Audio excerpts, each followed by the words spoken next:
That's why I go. And all I get from you is don't you give me that other job. Oh, why do you try so hard? But you leave it out behind. Would you be lost without it?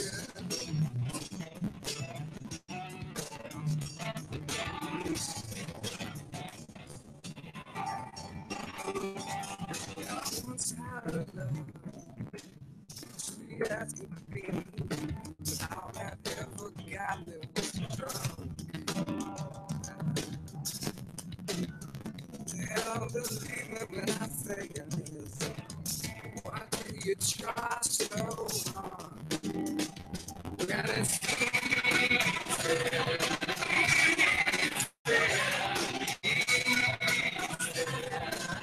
Easy, mama, let it slide. Oh, I was going to go for a little bit, but I see we're having some people show up. It's so much like me, and we're live, Magic Bollocks, in case you didn't know. Let me cut this music off. It's so like me to come in late, and I usually do. But I don't know. Decided today I was getting ready to fire up this doobie, and I'm all done with my tea. Some wonderful lamb shanks tonight, mashed taters and gravy, all those good things that makes a yank lad feel good and cozy on a very, very cold day.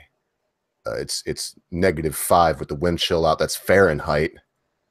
So I don't know, man. I know it's freezing at 0, but then I know it's 2.5 degrees worth of Fahrenheit to every 1 degree Celsius. So Fahrenheit's a closer measurement. So I don't know, man. I'm just biding time. Common Sense will be showing up usually at the regular time. I sent out all the links, and I'm not sure if Shinobi will be here, but I see you muted yourself. But if you're here, if you care to say hi, what you doing today, Magic Bollocks? I'm so glad you reminded me, because I was the one all ecstatic last week. Like, gotta have you boys back, gotta have you, but I just completely forgot about it. If it hadn't been for you, I'd have just been going on with Common Senseguy and had you and Shinobi thinking, what a dick the Ogre is. Yeah, I didn't want to make it sound like I was going to come in and say, oh, don't forget about me. It does sound a bit arrogant. No. Yeah. Oh, not to me at all. And you didn't do that anyway. I mean, I think it was by mentioning, and then when you said something about, I think you used the word we, and it all came flooding back. It was like, oh shit.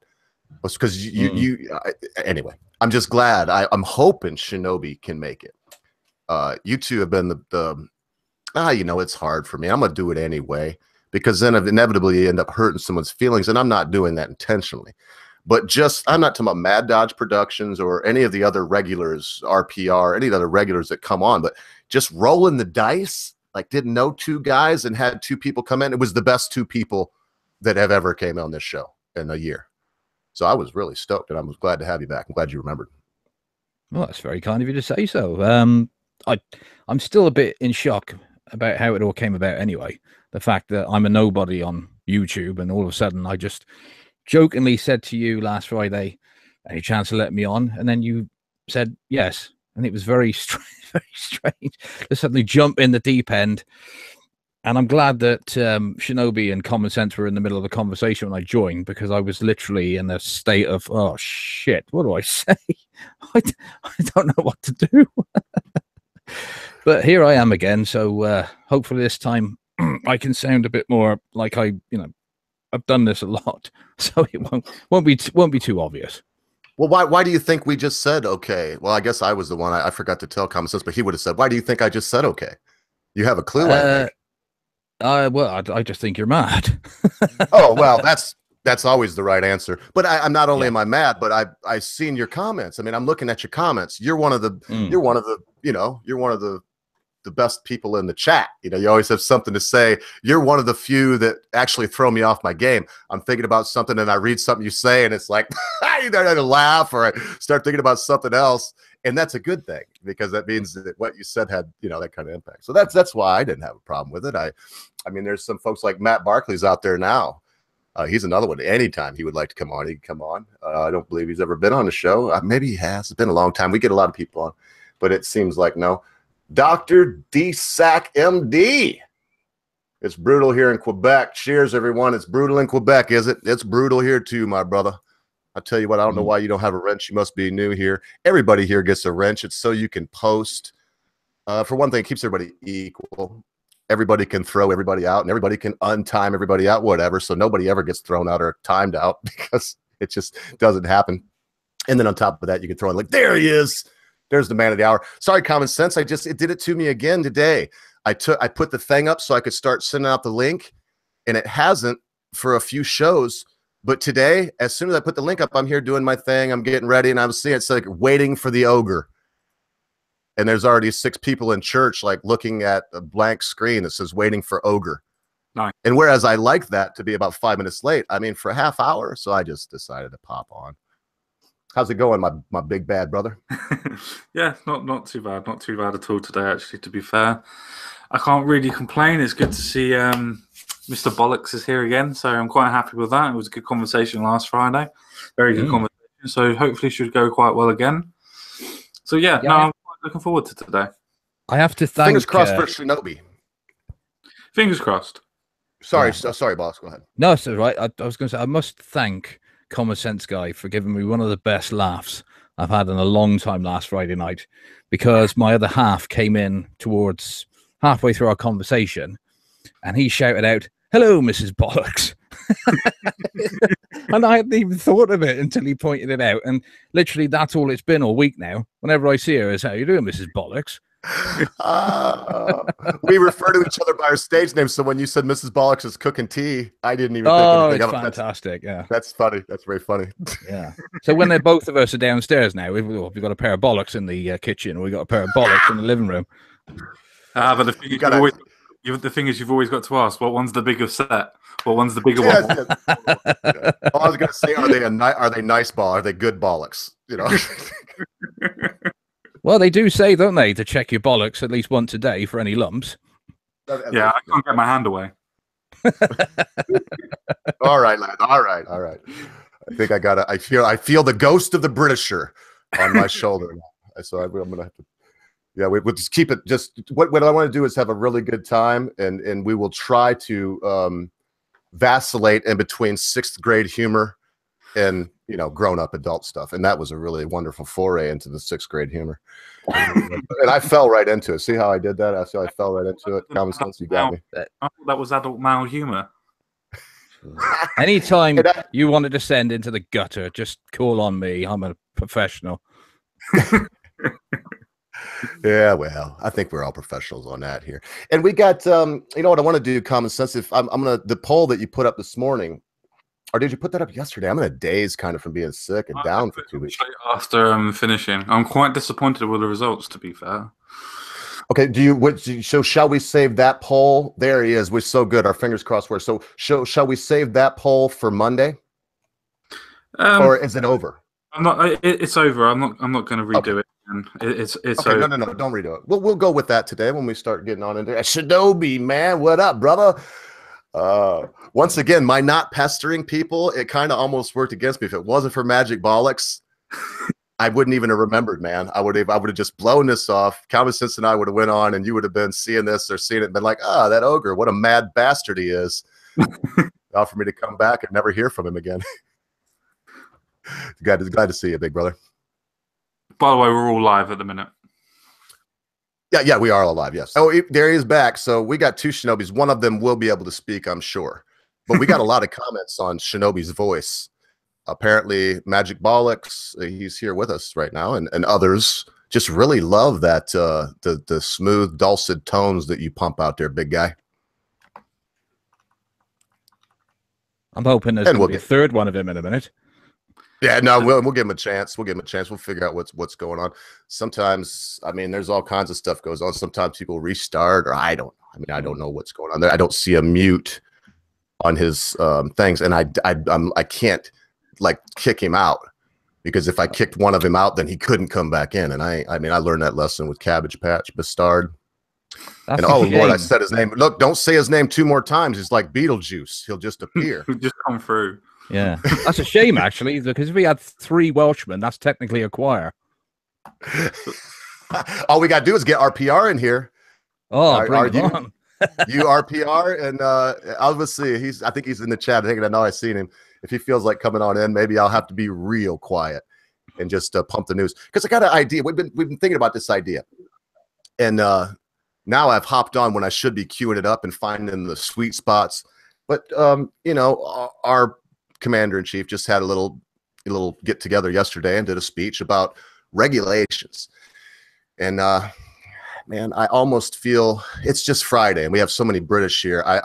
We may skip it, and we'll do it live. Common Sense, if you think we should skip it. I'm kind of before we go any further.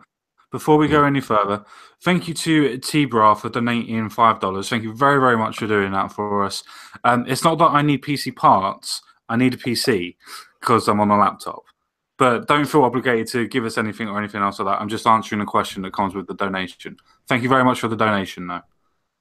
Oh man, cheers! I'm just pulling stuff up and getting around. Like we're not really supposed to be on for another 15 minutes, but yes, thank you so much, T-Bra. It means a lot. And our goal, we're not pushing anyone as Common Sense. We're not pushing anyone, but our goal is to hopefully get the Common Sense computer in a year. And so that just means, you know, we're not going to say what I donate to Common Sense, but I kick in. Common Sense, do I kick in? He does indeed, yeah. Okay. Yeah. So I have the right to speak on this. And you know, we just want to see a brother get ahead. He's about ready to go back to college. You know, he's got things going on, and it'd be nice if we could help him because he helps us so much. Yeah, thank you so much, T-Bro. That's hard for me. It's getting easier, though, Common Sense. I've never done anything where I I take that back at music. But I guess I'll have to look at this in the same way, that we are providing a service. We are providing something. We can get together and hang out like this alone and talk and laugh, and we do. And, you know, but we share it with people. So thank you so much, T-Bro. And Joey Royce here. Man, we got some great people here today. Sardonic 7. So what do you think, Common Sense? We don't have to spend a lot of time tearing this apart, but do we even want to go into the Trump speech? Because my idea was to play and listen to you to say stop, or let's talk about that, and then stop it and let you lot. But I don't know, man. It's not British. It's Friday. It's like a very British Friday. If you want to just skip that and go on to story 2 when we start the show proper, we can easily do that. What's the speech on? Is the speech on net neutrality? No, I wish. No, it's on. In fact, I didn't even put a story up, so we could easily replace that with a discussion on net neutrality. No, it's on regulations, though. In fact, I don't think it was there, but somebody said something about net neutrality. Oh, it was in the press conference before with Sarah Huckabee Sanders, and somebody mentioned something about net neutrality, and she was like, "Well, I'll just refer you to the FCC." What? Come on, Trump and Trump administration. You just said you were going to get rid of regulations. Now somebody has a question and you want to refer them to the FCC. I really respect Sarah Huckabee Sanders, but come on. That's just another, what they're doing is they're turning over this vast, wonderful thing to be regulated by the money manipulators and moronic masters. We don't need that. So what do you think? We'll just go with that, eh? Because I don't know, man. I really feel like I'm unprepared for it anyway. And again, I don't want to impose, man. Y'all got a lot of stuff going on there. We could easily pick out a speech today or another time. Wasn't there some big debacle yesterday in Parliament? Yeah, there was quite a big debacle in Parliament. It was a case that 11 Conservative MPs have rebelled against the Brexit bill. But there's now been today amendments that have been made to the bill anyway. So it's going to go through again, and it's now going to pass again. So it's a case of that there was a great big debacle, but it's now been sorted. The whole process of Brexit at the moment is just going swimmingly, just swimmingly. I know I said that at the end of last week I was going to do a video on everything, but I'm just letting every single form of crap hit the fan at this moment in time, and I'll do a big section on it sometime next week. But at this moment in time, the whole idea of Brexit is just going well. Though I will have to say something for the Conservatives in this point, which is a glimmer of hope, and it's the fact that they keep on saying nothing is agreed until everything is agreed. Now, everybody will think, well, what does that mean? It means exactly what it says on the tin. Literally, it means everything that it says on the tin, to the point where it's a case of nothing is agreed yet. These are all principles that are set in place. There is no deal that's been formulated. There is nothing that's been put on the table. These are all just principles to go by, so to speak.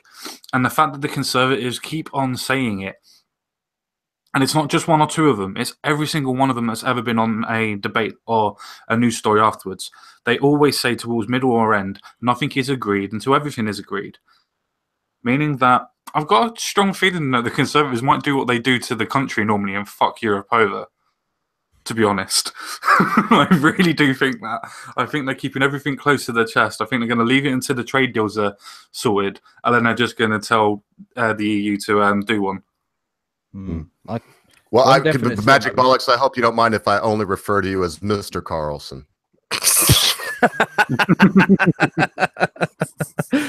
It's a good thing I wasn't going to put what I was thinking for the second part of his name now. that was a real knee slapper, man, I tell you. Well, like I said, I'm in from the gutter, mate, and that's what I shall stay. Well, let's face it, every time we see him come on, we all think it. You know, we all think that. And I like Tucker. I mean, I'm not that. It's just it rhymes, so whatever. It's like the Cockney rhyming slang. You know, I know you're not Cockney, but it's, you know, it's just the same little kind of funny thing. It's just funny. It's just funny. So we'll do that. I mean, and we could keep on until I'm going to give. I mean, I can't. What am I saying? I was about to say I'm going to give Shinobi a little time, but we're already live, mates. I'm so used to just being just like bullshit before the thing. So y'all just got a rare glimpse into what happens before the show. That's it. We just get together and kind of laugh and talk about what we're going to talk about. So yeah, I think it's we'll dump the first story. Anybody wants to look into that, you'll see we got nothing to hide. But you know, take a look at that speech. Is pretty good. It talks about how they wanted to cancel 2 for every one. So for every new regulation passed, they were going to cancel 2. The average now, they've canceled 27 for every one passed. Now, the mainstream media, I'm going to leave it at this, and then we'll start the show proper. The mainstream media will have you believe that Trump has done nothing. That's the common belief. Well, I'm going to go this far and say Trump has done nothing that they like. Well, maybe very little that they like. And here's another thing they don't like. I just happened to be there yesterday, and Welchmere's Stories was their Common Sense. I was in there, and I was seeing it. He was trolling, and he was like, Trump's going to, yeah, Trump, now the corporation could take over. And I mean, I'm not going to go into everything because apparently he's a little mad at me or you or somebody. I don't know who. And so, but there he is saying all these things when no, regulations are loved by big corporations. Don't be mistaken. The giant corporation wants there to be so many regulations that only they can afford to add another plant for $17 million. Exactly. That's the difference between corporatism and capitalism. Corporatism is the point of regulation, and capitalism is the trade of free trade. Right. And so thank you, Common Sense, because you could probably tell I was gearing up to go into some long, stupid diatribe nobody wants to hear at the moment. Because I just said we're gonna leave this off. So I'm copying and pasting this. This is called MAGA, MAGA pill, Make America Great Again pill. Now this is a running tally of accomplishments by Trump. Some of them, I'll even admit, are questionable. Attributing things that are just happening right now and saying, well, they're happening because he's president, and I don't see a link. But the vast majority of these things, no, there's a direct link. And if it wasn't for the administration we have in there, they wouldn't be getting done. And like I said, I'm not going to go through the boring thing and read any of them. I sent a link. If you care to, go ahead and look at that. We got another story down in the pile here about someone else wanting to pull I can't say Brexit, wanting to get out of the EU. And I think all of this is a symptom. All these are signs and symptoms, boys. There's something's happening. And maybe this is the end of these crazy world dominating people. Maybe it's just a time where we're going to get a little back and they will eventually be able to get all of their plans implemented. But it does seem to be a good sign, man, when Great Britain finally says, look, you've pushed us far enough and you can't push us anymore. And no, we're not going to pay our share and Germany's share and everybody else's share. And no, in matter of fact, we don't gain anything from this. We're just out. So yeah, I already broke my thing. Common sense you hear I'm blabbering on. So what do you think, boys? What can we take a little time, common sense, and can you whip this poll out and we take a look at that and see what we found out today about the human condition? Well, I've sent the link in the side chat for the Hangout, so you can just screen share it from there and just carry on from there. You got it, man. So this is the question.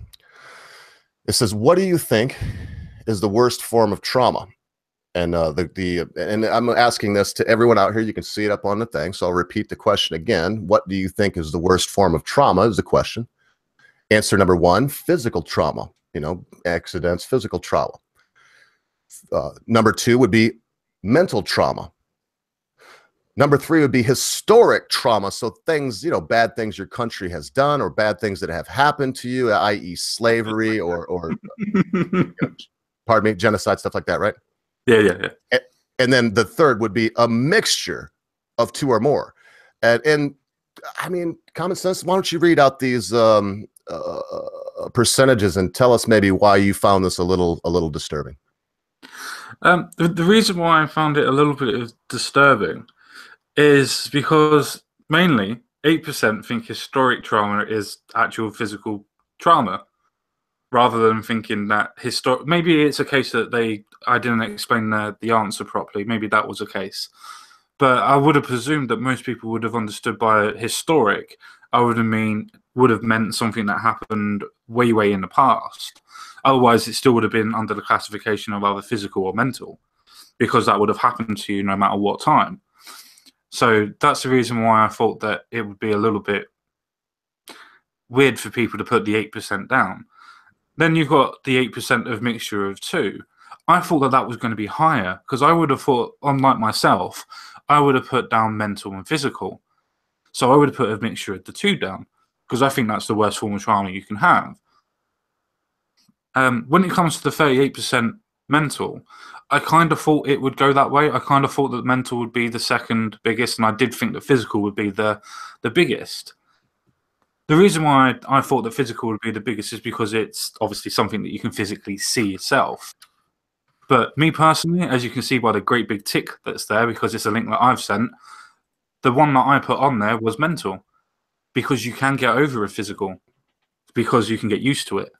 You can't get over something that's mental until you yourself decide that you're going to get over it. You can always retrain your body. You can always do something else to do something about it. Even if you have scarring, and you can say that it's a physical appearance that's happening to you, you can always say, well, no, it's actually the mental side of it that's actually giving you the complex that you're having about your scars. Because some people have scars on their face, like Seal, for instance, that will just get on with everything and not bothered about anything. But that's Steele's beautiful, man. In my opinion, he got such a great voice. The man is just gorgeous in every fathomable way. He's one of my favorite singers.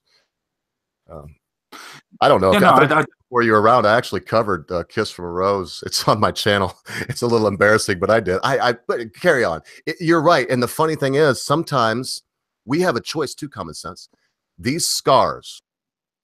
Now, when I say scars, I am talking about the mental scars. These scars, and using the analogy, remember where you get, I have scars in my head, I've scarred my whole hand back. Anyway, the scar itself is stronger than the original skin. It's close to the scar. It's where the scar meets the skin. That's where it's weak. And mental trauma is the same way. It's where the scar meets the reality. And these are the places we need to work in. Individually, I think I can't share basically anything we were talking about. I can only say the Common Sense Guy man, you're going into the right field, and you have some really good insights. And from what we were talking about today, it seems that you understand about introspection and the idea that we have to look where the scar meets the reality. We have to work in there. That's where it's weakest. We have to make our lives fit. We have to make our mental state. And I'm rambling again. I must be in a rambling mood, Common Sense. Keep a leash on me today. Well, in that case, then I'll quickly take over, and quickly everybody's saying, oh, but you can retrain your mind. Yeah, but that's the same thing as a physical defect. It's a case that you have to train your mind to get over the physical defect. But the thing is, it's easier to get over a physical defect if you've retrained your mind. If you haven't retrained your mind, a physical defect then becomes part of a mental condition that you have as a mental complex. Say you missed your hand or a thumb or whatever. You can get over the fact that you've lost your finger because you can still carry on, or still hold a cup of tea or whatever. You can still do stuff with it. Or if you've lost your wrist or whatever, or your arm or your leg, you can still learn how to walk and move about. But you'll still have that mental anguish where you're thinking, well, I really miss my leg, and you have that phantom pain and things like that where something's happened to you and stuff like that. It's the point of trying to work your brain around that physical trauma and trying to understand it and then move forward from it. That's why mental, in my opinion, is the hardest thing to get over. Because it doesn't matter if it's a chip now. If you have a mental anxiety towards it, that's going to hinder you. But if you can get over the physical side of it, you've gotten over the mental side of it. And that's why I think mental is worse than physical. In my opinion. Yeah. Well, and when someone, and with all due respect, I'm not going to mention who it was. Everybody can see the comment. But when a strong-minded person would say that you can get over anything mentally, and to be fair, one can get over anything mentally. But just like mining, if you're going to get the gold out of the hill, you can't use your hands. Well, you can, but you ain't going to get much gold. You can even use a pickaxe. You can get a mule, a pickaxe, and a shovel. But again, you ain't going to get much gold. When you go to hydraulic mine, all these things, you have to have the tools is the point. And so, yeah, whereas one can fix one's mental problems, you have to have the tools. If you've never learned how to do it on your own or haven't had someone show you how, you can forget about it. And like comments, look, I know people that walk funny and can still get around. They've learned to deal with, my cousin runs a farm, and his hand was run over by a lawnmower when he was a kid. His right hand is wasted. This guy works 14 hours a day and has every day since I was this big. I've known him my whole life. The guy's a machine. And it's so easy to forget that his hand is mangled, that I often, as one does, stick out my right hand and then forget, and quickly stick out my left. You can't shake hands right-handed. And when you see this, it does bring it home what common sense is saying. And please understand, this is not an argument. It's just an idea. Mental problems, not only are they worse, common sense, magic bollocks, but mental problems can cause physical problems. Can physical problems cause mental problems? Well, of course, if you get paralyzed, you're going to be depressed. But it's not the same thing.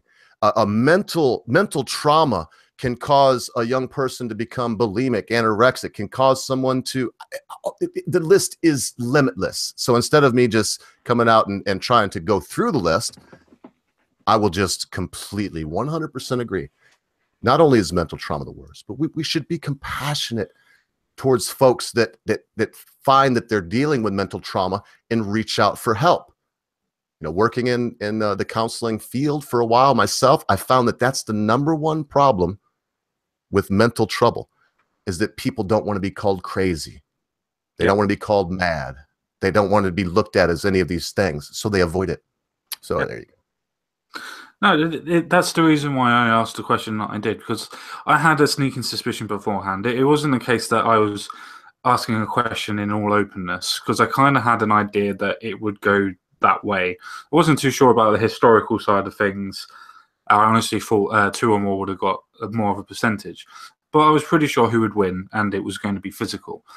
Because it's a point that we all make, and everybody's made. The mental anguish that people seem to suffer doesn't seem to be anywhere near as physical, because we can see what's going on with the physical, so we can try and force ourselves to go into something. and think about what their anguish would be if we lost this or if we done that. But it's harder for us to put ourselves in somebody else's mental state. And that's where we kind of go, well, can't they just change their mind or change their thinking? And in some mental illnesses, you just can't. For instance, bipolar is all to do with DNA and shifting in brain chemistry. Brain chemistry. It's a case that it goes up and then your feelings go down. It's a releasing of a particular, can't remember the actual thing, but a release of a pheromone that goes into the brain, and that causes bipolar from going up and down. That's something that I would never actually physically understand. I can understand how to become depressed because I've been there. But I wouldn't know how to be bipolar, as in being up and absolutely high as a kite, as in excited and bouncing off the walls, to then going completely nutty depressed and thinking the whole world hates me within a matter of seconds. Happens for a lot of people, man. You're going a bit croaky there. Oh, that happens with a lot of people. The manic depression, that's a tough one. No worries. I would have to say, mate, that your microphone's cracking up. Yeah, it's okay, I'll work on it. Can you hear anything I'm saying now? It's exactly the same, mate. It's exactly the same. I'll take over for a little bit, and then just okay. Just quickly tell me if it's still exactly the same. It's still exactly the same at the minute. That's right. What do you do, bollocks? Yeah. It's quite funny you bringing up the subject of bipolar, Common Sense, because I actually suffer from a similar condition called cyclothymia. It's basically a watered down version of bipolar, where the bouts of mania and depression are they last a lot less long as somebody who would have full blown bipolar, because theirs can last, like their depressions can last months, like 4 or 6 months, whereas mine fortunately only lasts for maybe a week at most. And if you are somebody who's going to have a mental illness, I would recommend it, because I know it sounds strange, but the mania side is unbelievable. I don't think there's any narcotic you could take that could ever possibly make you feel like you do when you're manic. The only downside, of course, is that any inhibitions you ever have are gone. You generally think that you are God. You can do anything. You can, and those days I've got loads of energy, fully motivated. I can do all the jobs I've been meaning to do around the house, anything really. And I am a right pain in the ass as well, because you will not accept that you're wrong about anything. I mean, my ego won't accept that on normal days anyway, but isn't that a bad thing? You better talk to Mrs. Bollocks again. Yeah, but it's good to an extent, because it turns you back into being a kid again, because suddenly you've got all this excess energy. But the trouble is, you don't have the ability to control it. So I'm sometimes relying on Madame to make sure I don't go too mad. I mean, I've learned how to live with it. I'm not on any medication anymore. I used to be on the happy pills, but they used to trigger mania, so I had to come off them as well. But the one thing I am proud of is that I haven't allowed it to stop me living a normal life. I've managed to, maintain most of my friends. I'm still able to work full time, even though I wish I didn't have to. And I don't want to sound like I'm a hardline right winger here, but I do see a lot of people who will say they are depressed, and no disrespect to them, but you can almost tell that they don't really understand what depression is, or what it's a ridiculously dark place to go if you've got it. It's a continuously dark place as well. It's not just a case of, I feel really sad today because I wasn't able to get my Christmas card. It's a case of, no, I want to kill myself because I absolutely hate myself and everybody hates me for it. There's nothing I can do that's right. And that lasting for about 3 or 4 months without anything changing, apart from getting worse. Yeah, exactly. And that's the that's the. I mean, the thing is, you can't tell with lot. That's the trouble with mental illness. A physical illness, you can see it. You can see it. Yeah, Yeah. You can see it. But that's the trouble with mental illness as well, is the fact that it can be abused. And I mean, I can tell you and everybody in the chat and Mr. Ogre, because on here, I'm still anonymous. Apart from the sound of my voice, nobody knows who I am. So I can tell the world. But apart from my partner, apart from my close family, and I think maybe my boss at work, because you obviously have to tell them in case you start acting very odd for no particular reason. Nobody knows, and that's how I want it to be, because it's sort of my problem. I'll deal with it, and that's how I want. Whereas some people, the whole world has to know about it, don't they? Because of the fact they want to project a sort of a victimhood upon themselves. Oh, poor me, give me sympathy. I've got this supposed illness, give me sympathy. And I just think to myself, no, sorry. What? I know that sounds very condescending, and no, it doesn't sound condescending at all, my friend. It doesn't at all.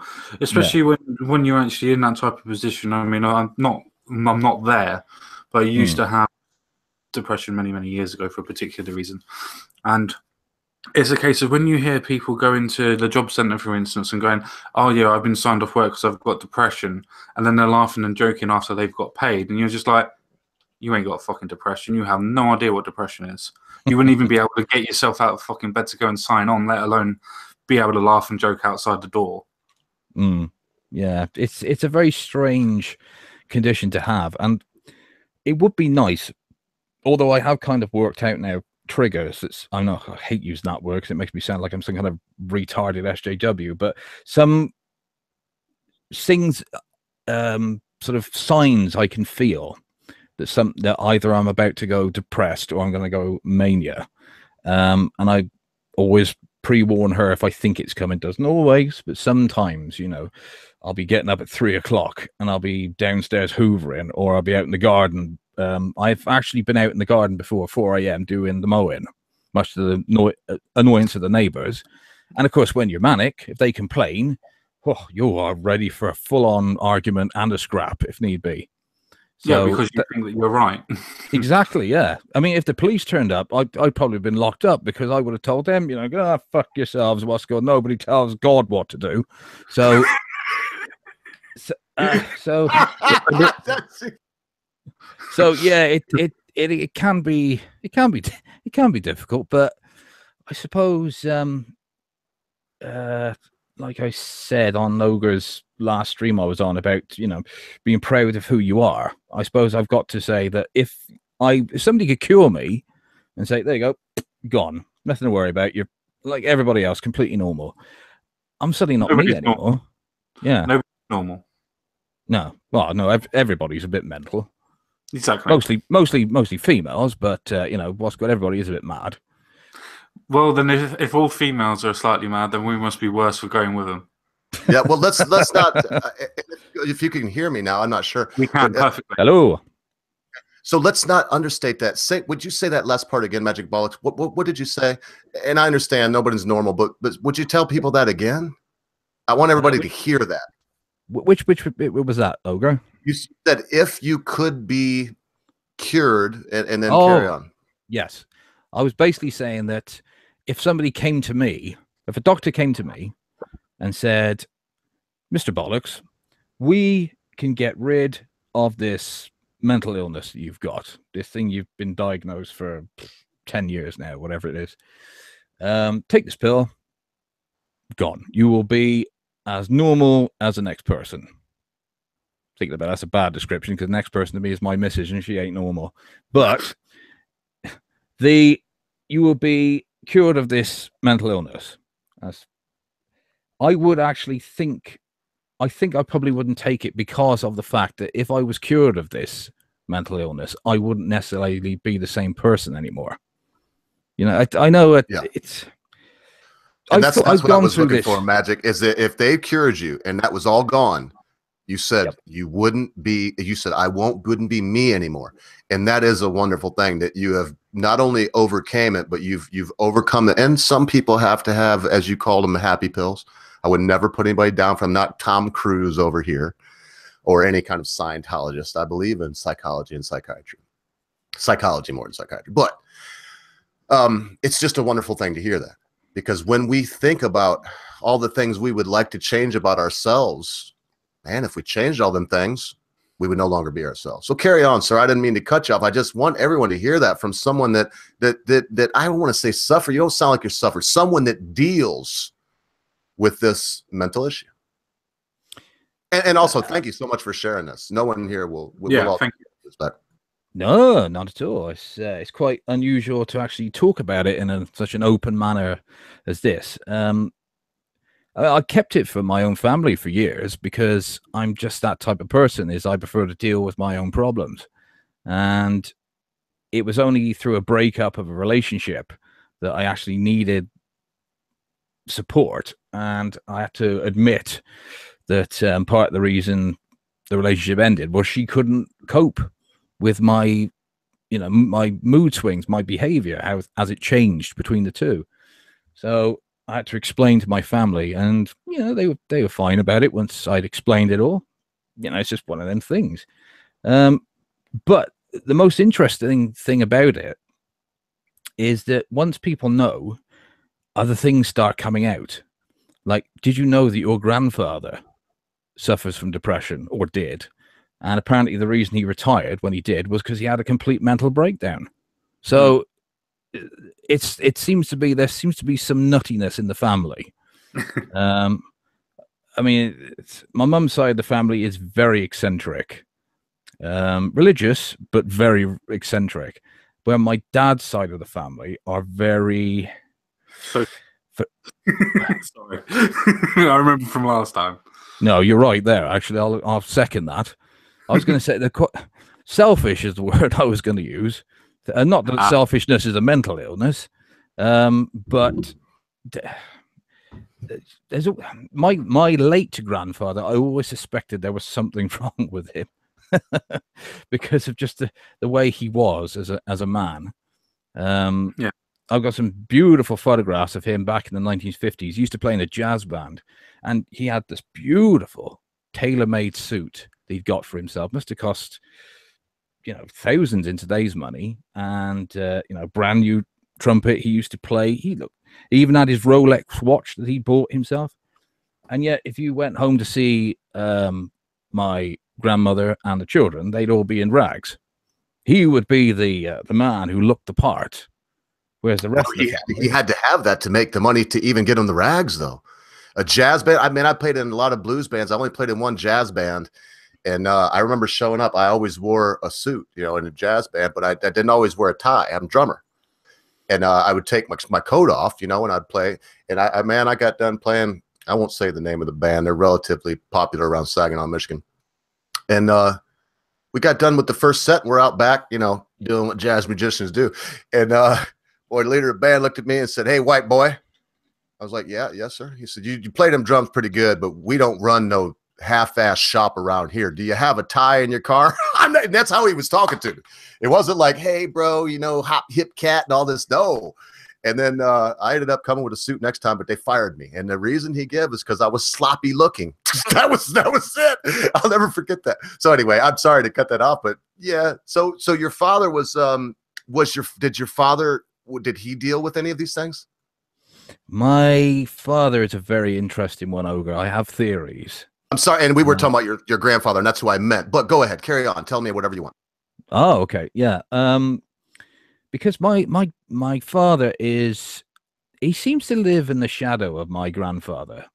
I spoke to Common Sense about this after last week's show. I was telling him how partisan a man he is. Yeah. He votes socialist. He always will. And it's because my granddad was a socialist, but he was a socialist for selfish reasons. He hated that other people were successful and had money and he didn't. So his sort of mindset was, well, that's not fair. Other people have got money and successful. If they're successful and they've got money, I want it. And my dad's got this kind of weird, sort of psychologically messed up attitude that if I ever did anything that Dad didn't like, even though he's been dead for 27 years, he'd never forgive me. Rather than lose common sense, if you pardon the pun there, common sense, and if he ever used common sense, he couldn't live with himself. He's got to do what his father would have done. And I can't understand that from the point of view of a son who had what effectively was a shit dad.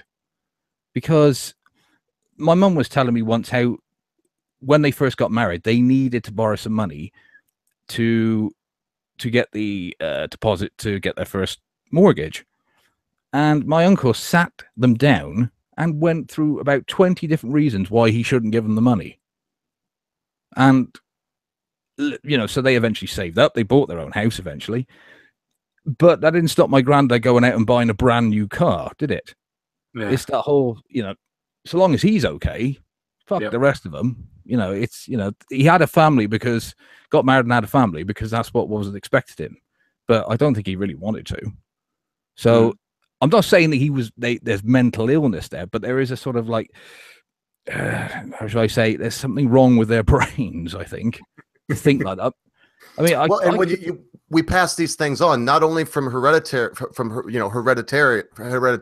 I can spit it out, not only hereditarily, but in my opinion, from observing humans, you said it, your father does certain things because he saw your grandfather do certain things. I have subscribed to Albert Bandera almost 100%. I don't believe we make any decisions. Modeling. We have schemas and we model. I don't turn on a light because I know that turning on the light will make an electrical connection and wires, and then the electricity will shoot from here to there and the light will come on. I turn the light switch on because I've seen other people do it. I don't even turn the light switch on because I want light. I turn the light switch on because I know other people have wanted light in the past, and I don't want to go any further. But this is so interesting to me. I don't even mind if common sense is fine holding off to the news a little bit. I'm hoping that everyone else is happy with this. I'm not asking you folks out there in the chat. This is a good opportunity for Magic Bollocks. If you have half a heart or any human decency, you would appreciate the fact that he said he doesn't get a chance to do this very often. So let's allow him to have a little bit more time with his anonymity and to share these things with us. If I didn't cut you off too much at his magic. No, not at all. I mean, I just brought it up because obviously you were talking about, that poll where people were talking about the difference between physical and mental injury. And I was just saying is that I can understand because obviously people see physical injury. And so they'll obviously be more drawn to it, won't they? And be more concerned about it. Whereas, of course, mental illness, you can't see it. So obviously when Common Sense brought up bipolar, I thought, well, I may as well tell everybody. At least that way, what's good? If anybody in the chat thinks I am absolutely insane, at least now I've got an excuse. Well, it's the reason why I use that is simply as literally as what you just said. Where people see the physical ailments, when you... it's hard to explain, but in some instances, if you talk for somebody for a little bit of time, you can normally tell if there's something just a little bit wrong. Not always, not in all cases. There's normally a tick. The sentences either go really, really quickly, or they end up starting at a really slow pace and then going quickly, or they start quicker then they end up going slowly. There's, I don't know how to explain it, but there are little telltale signs that you can just pick up. Probably the reason why I talk very quickly. Just thought I'd put that one in there quite quick. That must be the reason I talk very slow. Also another way of trying to decide whether or not what you're saying is correct because you've said something wrong in the past because you're making sure that you don't... it's a form of censoring yourself to make sure that if you talk quickly, you let shit fall out, so to speak. Yeah. So if you talk slower, it's a case of being able to decipher what words you're actually saying and using. But no, the reason why I brought up this poll is because it literally is what you said. People see physical side, they don't see the mental side, and as soon as they start seeing the mental side, they don't want to be a part of it because they can't wrap their head around it. Because most people will go and use their own head and go, well, I can't imagine myself in that position. They're either faking or I just can't put my head around it, so just leave them alone.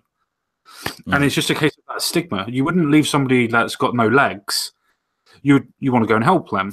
But if you've got somebody who's sort of not screaming and shouting, but sort of lopsided in one sort of side because they're in a psychotic daze, and no, not going around and trying to kill anybody or anything else. I mean, literally in a psychotic daze, as I said, almost a psychotic zombie type thing where they literally got their shoulders down and their heads are down.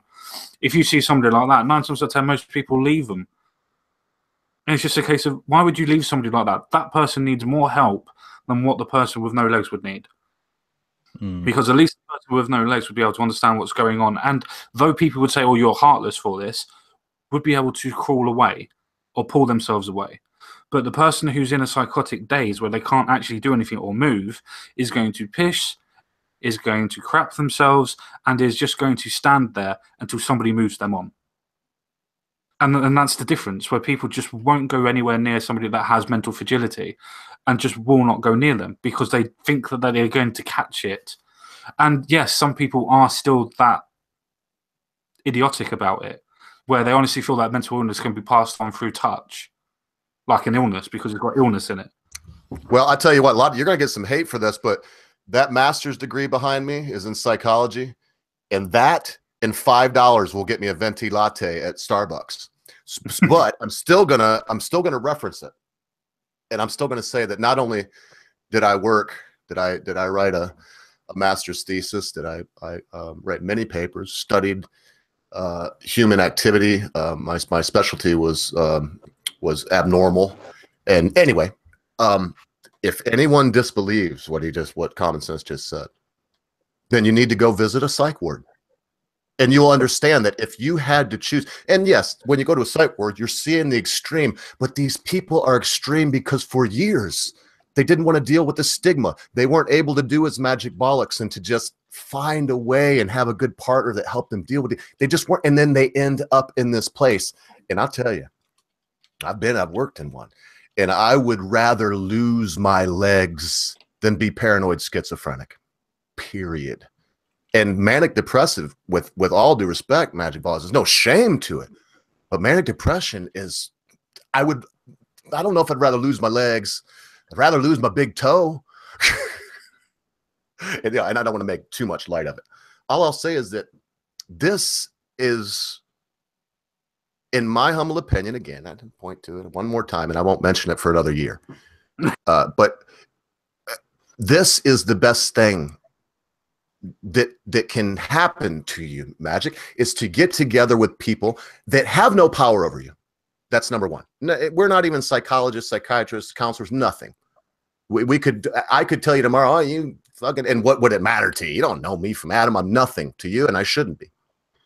And in doing that, it gives you this power where you can express, and of course, we don't know who you are. That's also, it's very important, because you can express these things. There is no fear of any kind of repercussion. In fact, we don't even know who you are. And that is confronting the issue is the answer. And let's always remember, Common Sense is going to probably poke me because I say this all the time. But what do we do? And by we, I mean in psychology, what do we do when someone is arachnophobic? Do we shield them from all spiders? What do we do, Common Sense, when someone's arachnophobic as part of it is the end of the cure, end of the therapy? It is the end of the cure. There are steps in between hand, but the end goal is to be able to hold a spider, normally a tarantula. That's correct. And that goes with snakes. That goes with agoraphobia. You go outside. Vertigo, you go in high places that are safe. That's why I will never tell a psychiatrist that I'm scared of wasps. Well, you don't want to hold those. I don't know how you deal with that. I think that, like, being afraid of pit vipers and wasps, well, you get away with that. you get past it. And y'all can tell I'm so excited about this that I really want to turn this over to Common Sense to bring a wrap or put a final bow on this. He's pretty good at that. And then we'll get into the news proper. Just one more time. I don't want to beat it in the ground, but one more time. Man, you got courage, Magic Bollocks. And Common Sense and I can easily speak for him. I heard him say it already. We have a lot of respect for you, for gracing our show, and not only doing that, but for letting us have a little window inside of your life, and hopefully someone else out there, if anyone else out there is dealing with any of these things, hopefully they got a little bit of hope, and know that someone out there has made it through and is making it through. So I really appreciate it. Yep. No, I completely agree with Ogre on that one. I second everything that he's just said. To do a quick little wrap up, the reason why I did the poll was literally, as I said, to bring more attention towards mental illness and mental anguish. The reason why I wanted to do this is I also wanted to say to anybody that's in the chat or ever going to watch this video, because I'm obviously this Superman that can do everything, but just in general, I care. So if anybody does have any sort of issues or anything else like that, please tweet at me anytime, anytime during the day. I will get back to you. I will talk to you. So if you do have any sort of things like that, I may not be able to help personally, but I will be able to point you somewhere that might be able to. And I'm sure that goes for the Ogre as well. On that point. Oh no. And this show is not proved. No, actually it doesn't. But I second what he said. He's helped me today. No, people, please, God, I was a counselor for years. I won't even lie. I enjoy this. This was really good to me.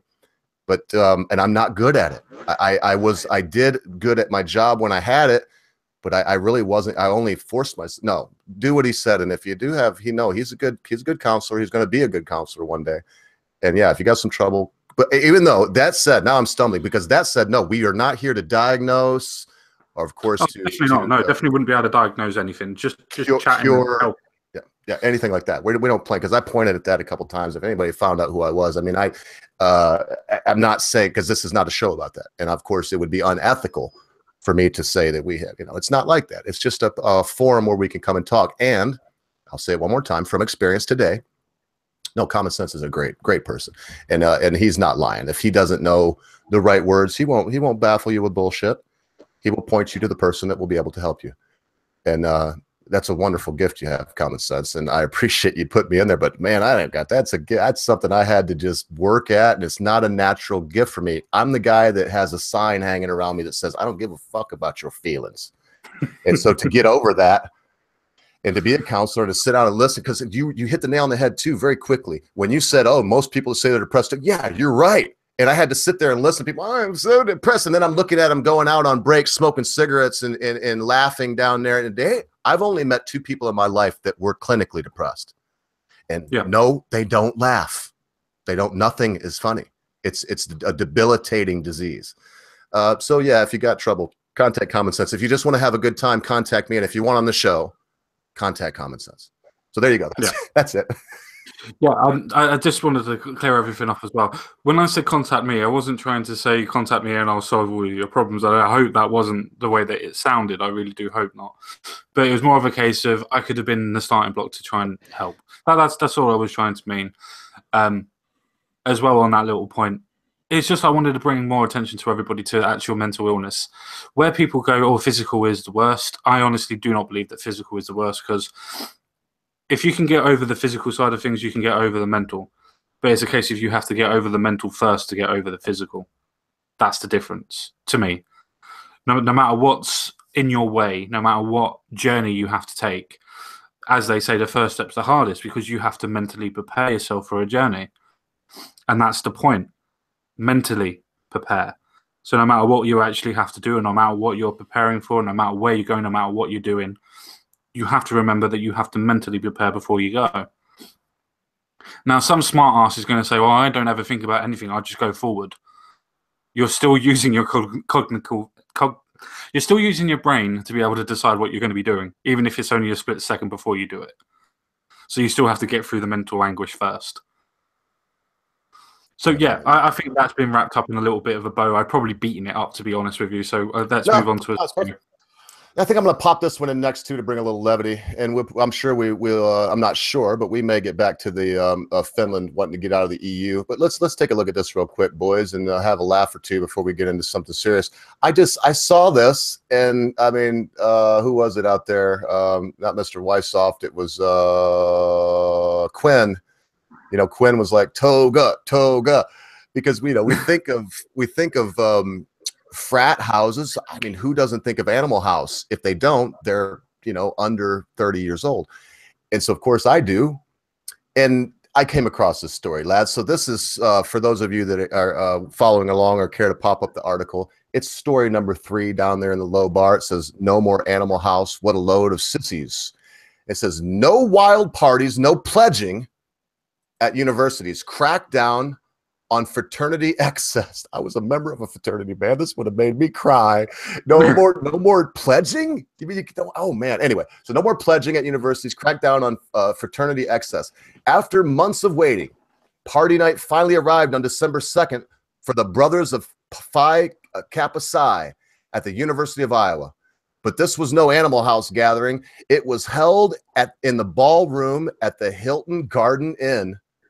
IDs were checked at the door. Those old enough to drink got plastic bracelets with 5 pull tabs, 1 for each beer, wine, or hard cider they would be permitted over the next 3 hours.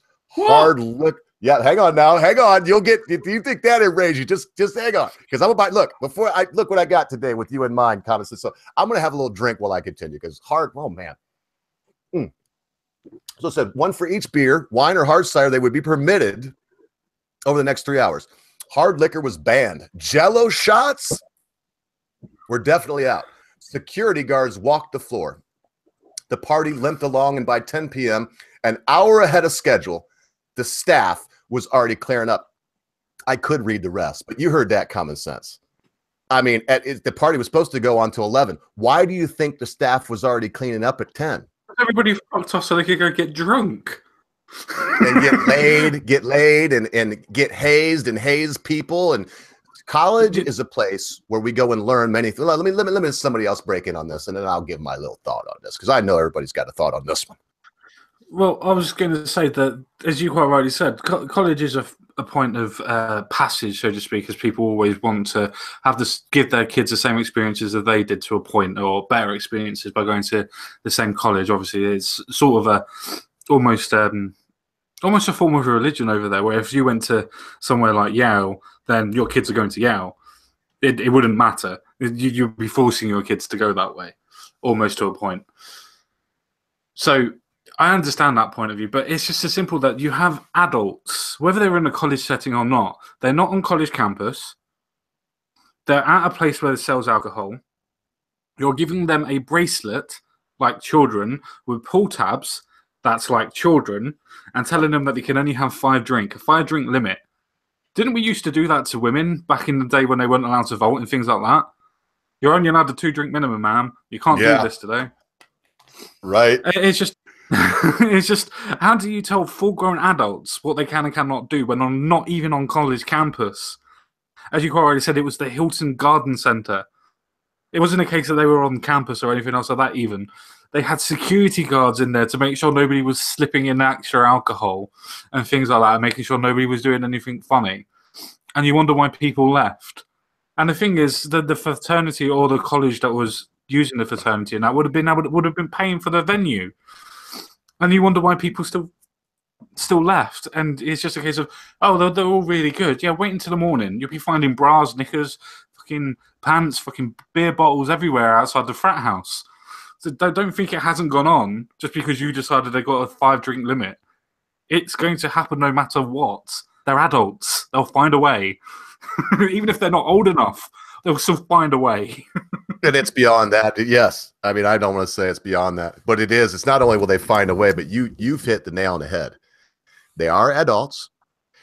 And again, look, I've got something to say. I want to hear what Magic Ball has got to say before I say a fucking word, because a bloody word. Because you've got me saying the F word too much, Common Sense. I'm gonna leave that to you. I'm gonna try to stick with my bloodies, and because I'll go hog wild with the MFs and everything else. You don't seem to.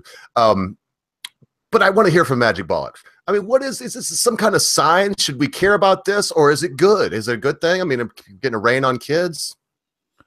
Sounds like somebody trying to take away people's fun again to me.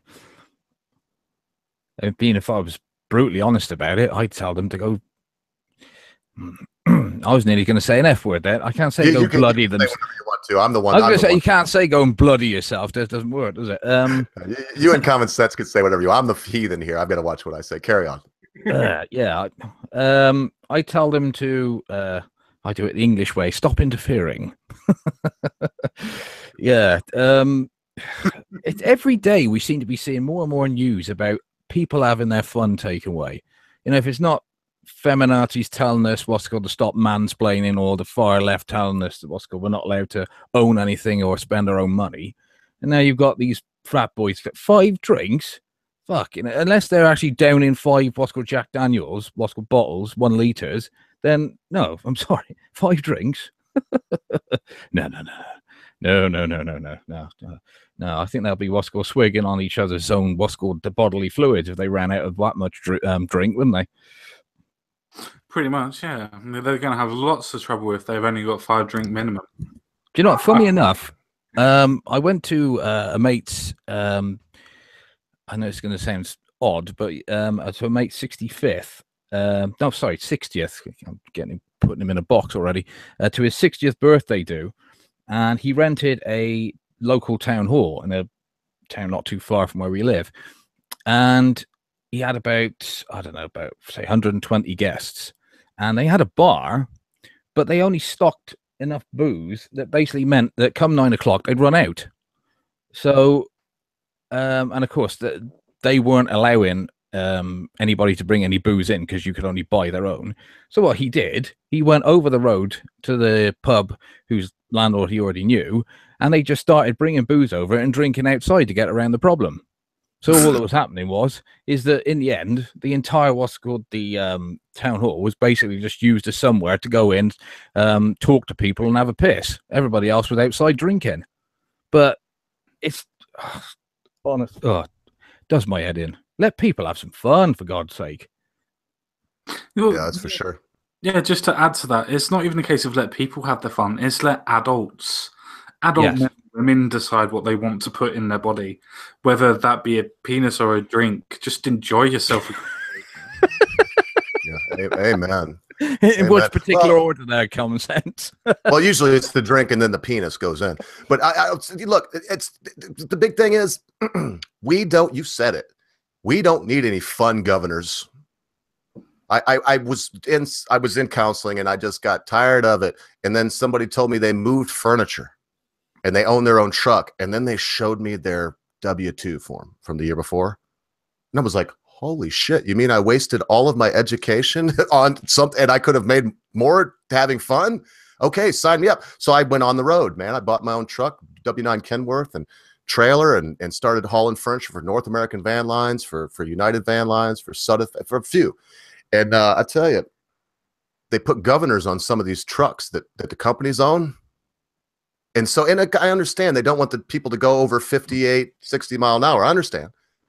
But the problem is when they govern these big trucks, they govern the power of it. So you're not just breaking down how fast the truck will go. When you got a big load on and you're trying to go up a mountain, you're going 5 miles an hour in a governed truck. You know, and so I always picked up this. We don't need a fun governor. We don't need, listen, the fun governor is the popo, it's the police, it's the dean of boys, it's the dean of girls, it's the schoolmaster, the headmaster. Those are the fun governors. If you, in your freedom, go out and put your penis where it don't belong, which rarely happens. I don't give a crap what anybody says. Rarely happens. Or if you were a girl and you allow a penis to go in you that you later feel bad about. These are all your choices. These are all things that you do. Now, you could do them in a way that will make the schoolmaster see you, or the dean of boys, or the dean of girls. And they may, who knows what they may do. But these are things that we need, folks. This is what has been bottled since the beginning. We are taking away how are these kids going to learn? These kids get out of college, what, 5 drinks on every party and it's closed up, and then they go to their first real party, have 20 drinks because they have no idea, and then wake up the next day with the most god-awful. Why not get the hangover when you're 18 or however age it is to drink, wherever you may be? When you're 21 in this country, I believe it's 16 where you're at. Why not get the hangover then and start to understand? There's going to be a few that are alcoholics. There's going to be a few. There's going to be vast majority that aren't. You know, it goes back to what we were talking about the other day, common sense with the legalized drugs and all this. I am for a legal world where the law is don't hurt. That's it. And I usually say don't hurt, don't steal. And then I realized that when you steal from somebody, you're hurting them. And that was only redundant. Yeah. So the law is don't hurt. That's it. Yeah, I get it. The NCAP principle, the non-aggression principle. I understand that. Oh, Lord. Hey, come on, Mad Dodge. I might have to have you in here. And yes, RPR, if you're here, I sent you a link. And Sardonic 7, I did believe you were Welsh. I'm just trying to get one more Welshman in here to not only make Magic Bollocks feel a little bit more at home, as he is Welsh, but also to take the place, which can't be done, but to fill in for the one, the only, the inimitable Shinobiaki. Because something happened. I haven't heard back from him, and he just couldn't make it. Who knows what happened? But we've seen him there in the beginning. He obviously wanted to. So there you go, RPR. If oh, my mic is still dropping in and out, folks. I might not be able to be on camera today. And thank you so much for letting me know. For me, it's not too bad. For me, it's not too bad. I can hear you okay. Yeah, sounds good to me. Well, I cut the power right down. My next thing is, I don't know. I got to make sure there's nothing in the house online or something. And then my next step is talking to my internet service provider and say, how did I go from really fast service to now that stuff is happening? Because something's going on. I don't, you never know with these people, man. Sometimes they don't, believe it or not, sometimes they don't pay their bills. Yeah. Oh, and there's RPR. There he is. So we have another Welshman here. I don't know if you ever met Magic Bollocks. I know you've seen him from the chat. I know you know him from the chat. So now you'll be able to hear his voice. This is also the one and the only RPR. What a great guy. Good to see you today, brother. Good evening, Ogre. Evening, Common Senseguy. Evening. Yeah. And we won't make a big deal about it. RPR is going to stab me if I make a big deal. He'll pipe in whenever he feels like it. But I told you, I get another Welshman in here, and we got another great Welshman right here. Salt of the earth guy. Really good credit to your people, he is. So I don't know. What else do we got to say about this? Any final thing? We do kind of got a lot of news. I've got one more. Yeah, go ahead, Common Sense. Well, I think we're kind of missing the whole point. We're trying to say that this is a point about the kids should be able to do what they want, or the adults should be able to do what they want. By the way, RPR, you're on camera. I don't know if you want to be or not. Oh, I don't mind. My system's a bit late. No, that's fine. I just didn't. People actually know where I live. No, so I don't care. Hang on, before we go any further, can I just say RPR? It's gone. Hey, he is a handsome lad, isn't he? I told him that too. He's got such nice hair. I'm so bald, and when I see it, I was like, man, look at that hair, man. No, I'm just waiting for the hate speech charge now. Oh yeah. I forgot it's illegal. It's illegal in London. Yeah, I'm gonna be as famous as Dankula in a week. Brilliant. I'm not surprised that the motor police aren't already there to take you away in handcuffs, man. Do the frog march out the front door there. Oh Lord! All right, come on now. Common sense. Don't let this fall apart. I'm part of the problem now. So you were wrapping this up. We're gonna put a bow on this. We're gonna go on to the news. No problem. Yeah, we're all going on about the fact that this is a case of the kids are should be able to do what they want, or the young adults should be able to do what they want. But doesn't this still form into the ideology of a authoritarian place telling people what to do? The fact that colleges are still, or universities, sorry, let me get that correct, are still telling people and dictating to them what they can and cannot do while they're in their presence and under their dorms. Isn't this the case that the government basically still telling people what they can and cannot do? And I don't mean as in general laws in general. I mean fire drinks, otherwise you're going to get chucked out or whatever. It's a case that's authoritarian. That's not a case of this is for your own good. You're too young to have sex, or you're too young to be able to do whatever. This is a case of you're 21, you're legally able to drink wherever, and they're being told they can't do something. Oh, a lot of it has to do with people still wanting a leash. Common sense. They can't let go. It's because they remember their child when they were growing up, or it's their child, and they just can't let go. No, there comes a time where you can't just kiss little Johnny's boo-boo. You can't just kiss little Sally's boo-boo, and it's all better. There comes a time where they have to touch the hot stove, so to speak. Yeah, I still think it's a case of the colleges trying to dictate to people what they can and cannot do because they feel that they know better than the person that's there. It is a case of the colleges or universities, whatever term you want to use, actually saying to people, we're in charge, you're not. We're going to tell you how to live your life while you're here, not you. And I just think that's where we're missing the point on this story. Though we're saying, oh, people should be able to do what they want to do, it's the fact of colleges yet again are saying what you can and cannot do while they are at college. And that's the point that I'm trying to make. It's the point that they are still telling people what they can and cannot do when they're not even on the goddamn grounds. And then, hey, the government likes to do the same thing, don't they? Government's slightly different. Government's trying to apparently do it for different reasons. But I do understand your argument, but this is to do with the fact that the government's not trying to say to you that you can't have 5 drinks. Okay, well, let's keep it on the university. It is a different No, it's a good argument, as into the fact that the government doesn't say that you can only have 5 drinks. The government says that you can't drink before 21, and then after that you're an adult, you can do what the fuck you want.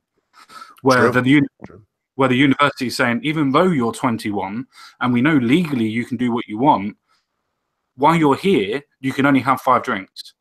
That's it. We are telling you can't do this. Am I just a crazy yank, or am I the only one here thinking 5 drinks? We used to have 5 drinks before we got to the party. But we have to have more than that. But I mean, it's like 5 drinks. If they told me there was a limit and I'd have to have a band, I would have got with my other pi of Theta Psi or whatever they are. I would have got Pi Kappa Psi. I would have got with my other brothers and been like, let's blow this joint, man. Let the new pledges go back to the house and have a real party. I got some girls coming. I've done that before, so I know of what I speak. I think we've done that before. We've all done that before. When we've gone to a pub, we've gone to a bar, we've gone drinking, we've got our mates there. The bar starts to close early because it's a bit dead. So instead of it being like a 12 o'clock finish, it's 11 o'clock. So you go to your mates, okay, we'll come over to mine. Nobody's up. We'll just go and have a quiet drink and things like that. And then next thing you know, it's fucking 5 o'clock in the morning and everybody's laid out everywhere. You know you've had a good night. Yes, sir. Well, if it was a really good night, everybody's naked.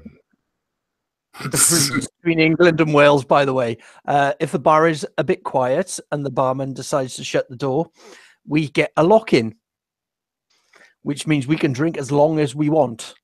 So we don't have to go out and cause havoc. Yeah, I didn't mean our local bar or our local pub.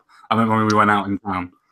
Now, that's an interesting concept, though. A lock-in means they lock the doors, and if you do go, or can you not leave then? Or No, is it that if you do leave, you can't come back in, right? Yeah. Not unless you're having a cigarette and you can't go out the front door. You have to go out the back. Right. Okay. Right. That makes sense.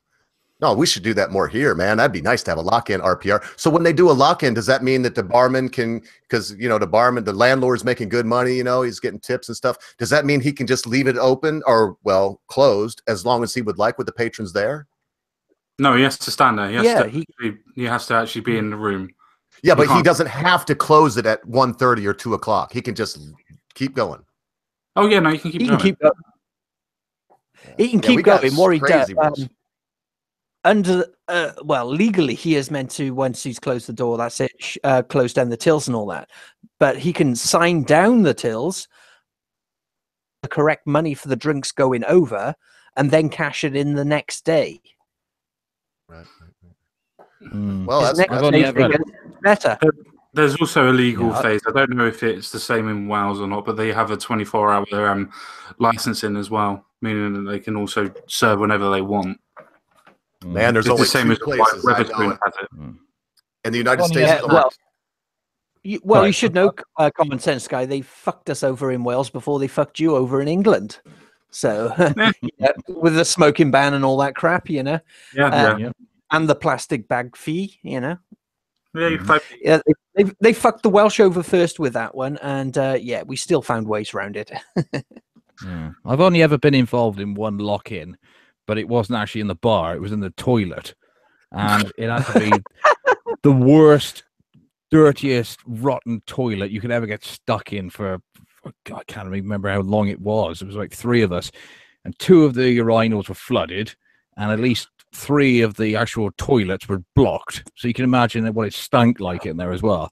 Plus, in the fact that at least 2 of my mates were being violently sick as well. It was a beautiful night, I tell you. One I can really treasure in my what's called collection of memories. Yeah, so why didn't you do the most logical thing, which would be walk out the toilet, straight into the bar, and sit down at the bar? Because it would have all the alarms, and they would have had to come down and question you. And when they've seen you've taken nothing, they could have let you out the building. No, this is the problem. The door to the toilet was locked. We couldn't get out.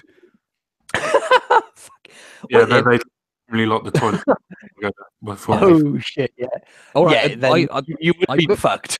Yeah, I mean, okay, I did admit a little bit of information was I had actually passed out. What happened was they taken me in there to try and bring me round, and the trouble is I was getting half a story about why we were trapped in this toilet when I sort of came to about 2 a.m. And of course, they're not in particularly a good state. I'm not in a particularly good state. There's, sick everywhere. What's called? They're trying to piss in urinals that are already full. Oh God! But yeah, that's but the great thing about being British, isn't it? Yeah, but then again, they would have heard the door being closed and locked. So at that point, won't they say, "Oi, we're still in here"? Mate, for my part of the country, the brains don't work that fast. To be fair, you would have gone. To be fair, you would have gone first of all. Why didn't the actual barkeep or the bartender go in and actually look to see if anybody was actually still in there, like a common sense person would? I think he actually just wanted to lock us in. I think we had too much trouble. Yeah, I got it. Common sense. I got it. that might have flown. I don't know. Everybody may have got it and just ignored it, but I got it. A common sense guy would have, But I've never been locked in a bar or a toilet, and I don't know what a urinal is.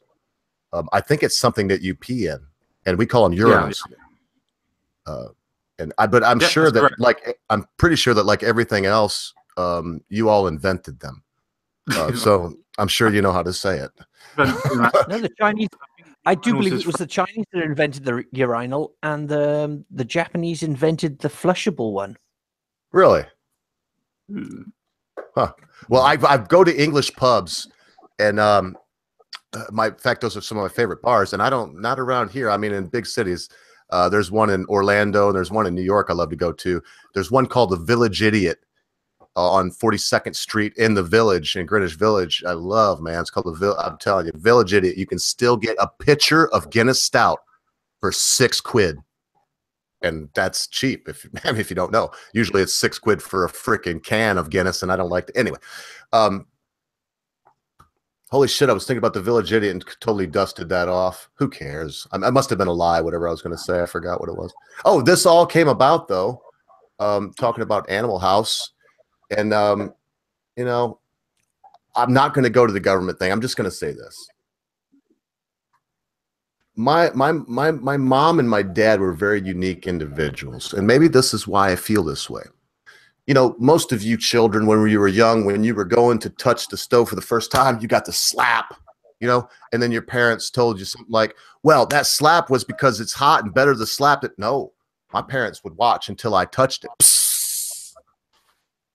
And then they'd say, yeah, hurts, don't it? My dad watched me do many things that hurt me, that he could have stopped. Now he knew he was going to go kill me or maim me or scar me for life. But I'm working in a transmission shop. Most people know that's how I grew up. Many things that hurt me. And sometimes I would look around. I'd be like, busted my knuckles. I'd look around, and Big George would be there going, won't do that again, will you? And what's wrong with that? What happened to that? My parents are not the greatest parents in the world, especially my mom. And I love them both. But what's wrong with that? What happened to let them learn? But what happened to weed out the weaklings? Some of them are going to be so dumb they're going to go to jail. Lord knows, I was just slick talked my way out of a couple situations. I'd have been kicked out of university and everything. But through those instances, I learned, and I was like, wow, if I do that again, everything that is, look, I'm obviously going to ramble on about it. We don't need a fun governor. That's my final word on this. We need a Village Idiot.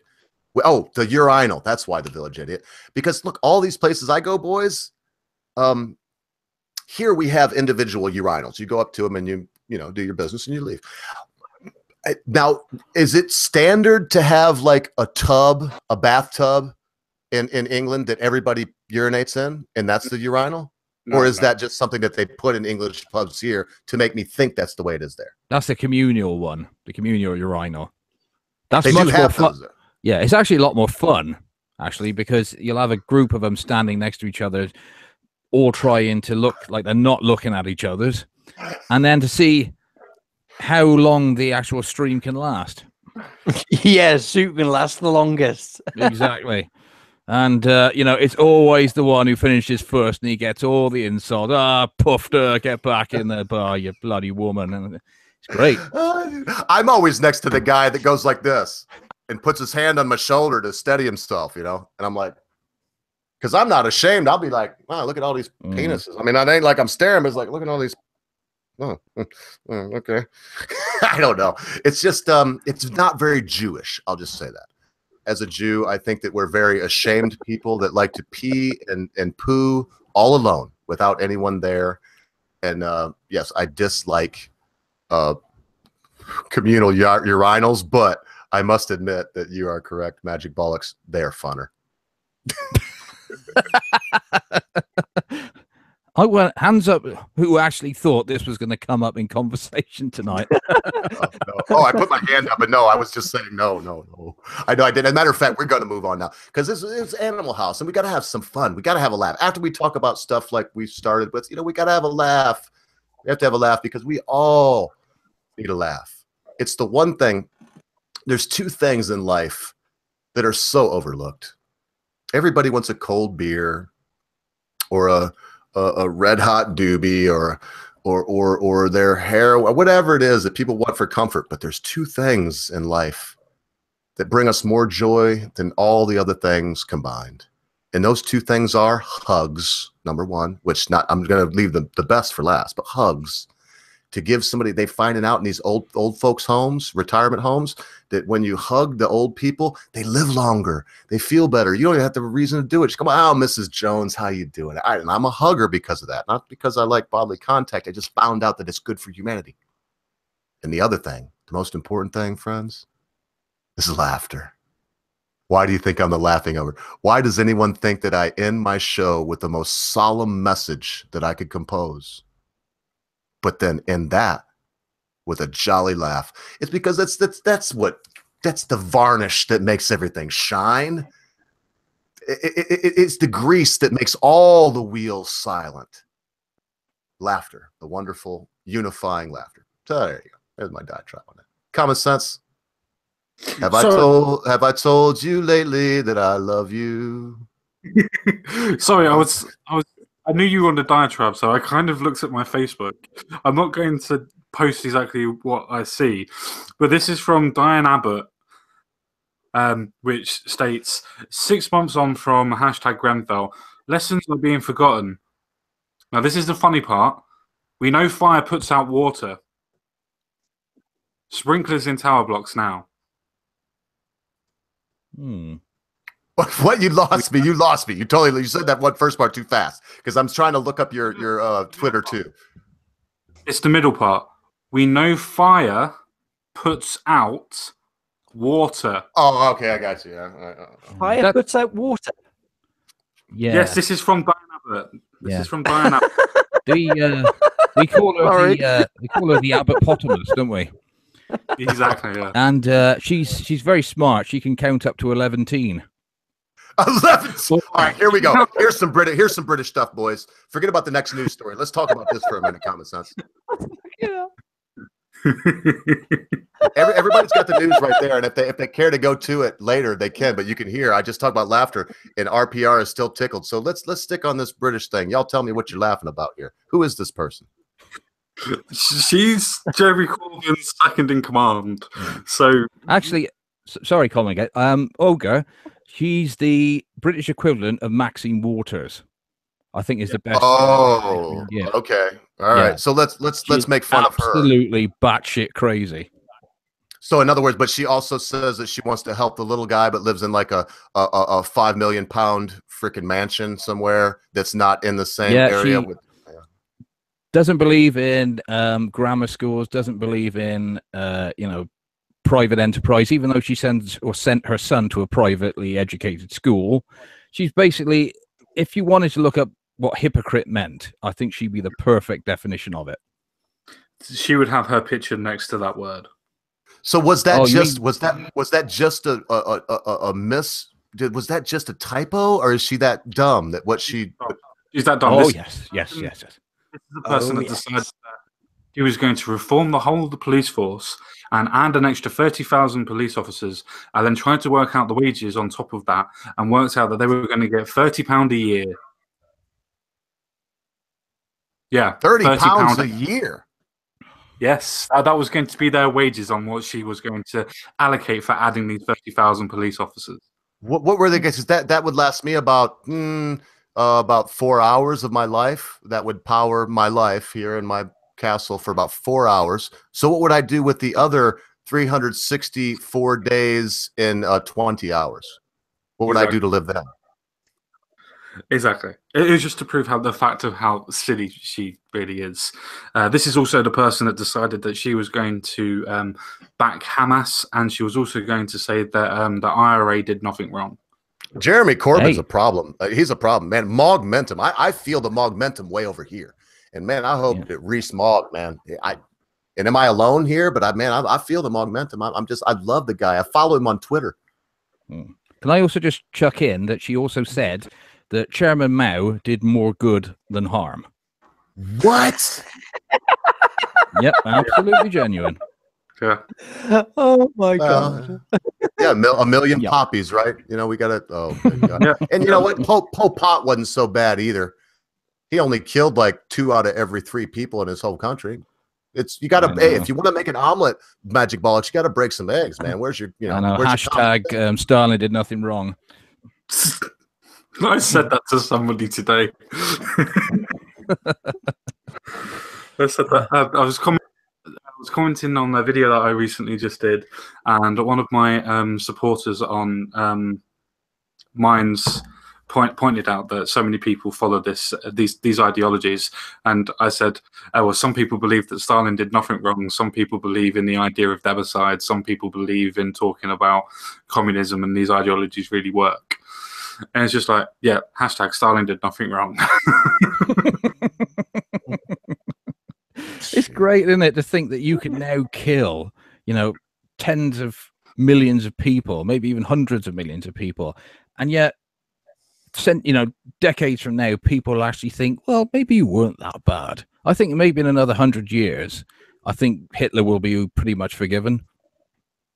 He should be now. I'm a Jew, and I'm going to say right now, that why on earth, when we have Mao Zedong, when we have Pol Pot, when we have Stalin, when we have all these, why is it when we have Pinochet, why is it that it's always, well, he's literally Hitler? Look, as a Jew, I'm going to say us Jews are sick of hearing about it, okay? Move on. We don't want to talk about denying the Holocaust. If you want to talk about that, you're irrelevant. It happened. But we have moved. My grandpa was in Buchenwald, man. I mean, it happened, okay?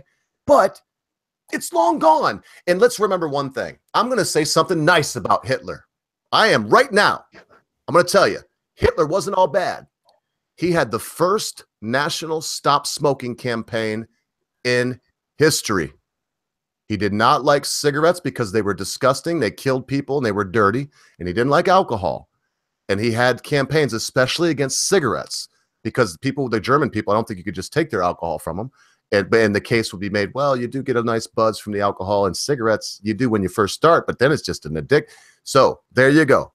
For my word of the day is, as a Jew, Hitler was a terrible person. He made a lot of mistakes, but he seemed to love his country, and he did want them to be healthy. He was also pretty good at art as well. He was a good artist. No, he was mediocre. He wasn't a great artist. His artwork was crap. It was just... Well, he was better than me. He was better than me. But you're right. It was crap, or he would have got into the art school he tried to get into 3 times. Exactly. And he was an Austrian art school as well, by the way. It wasn't like Vienna. I've got to give him credit. Got to give him credit for inventing the goose step. Just think of how many classic comedy sketches wouldn't exist now without that. Oh, we wouldn't even know we wouldn't even know Faulty Towers if it wasn't for the goose step. Exactly. It was ripped off from the Swiss Army. No, well, that was still funny. I didn't think it better, but it's still funny. You got to give him credit for the funny part. Now, and you know what? We're not. Look, this ain't going to be monetized. Yeah, maybe I should have said he popularized the goose. Well, it's not just you, because this is the problem I have, folks, about this thing, and that's why I said something nice about him. And look, I can't even say his name again because I'm like, wow, we're like, no, because no one here is a Hitler apologist, no one here is a Nazi, no one here is a white supremacist that I know of, and if they are, I'm sure they have their reasons for it. All I'm saying is, I get sick and tired of it, man. And it's time that we either put them all in the same category and we call these, I mean, when you hear of some politician in England as an American or anybody else saying, well, Mao did a lot, the good out. No one thinks that, I thought. I didn't think anyone thought that. I mean, we could easily say, and now we're really got a little buzz on, boys, and I haven't been drinking much lately, so I shouldn't just bulldog this, or it'll get stupid. It'll just be one drunk ogre rambling on. But I'll tell you, man, it gets old to me.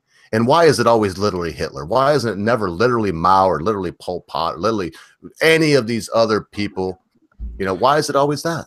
Well, we know why on that one, Ogre. It's because it was to do with racial tensions more than anything else with Hitler, where the communism was literally the ideology that destroyed the earth, so to speak. And the fact that Hitler did it in a mass of 5 years rather than in taking over 70 years, for instance, with Stalin. 60, 50 years.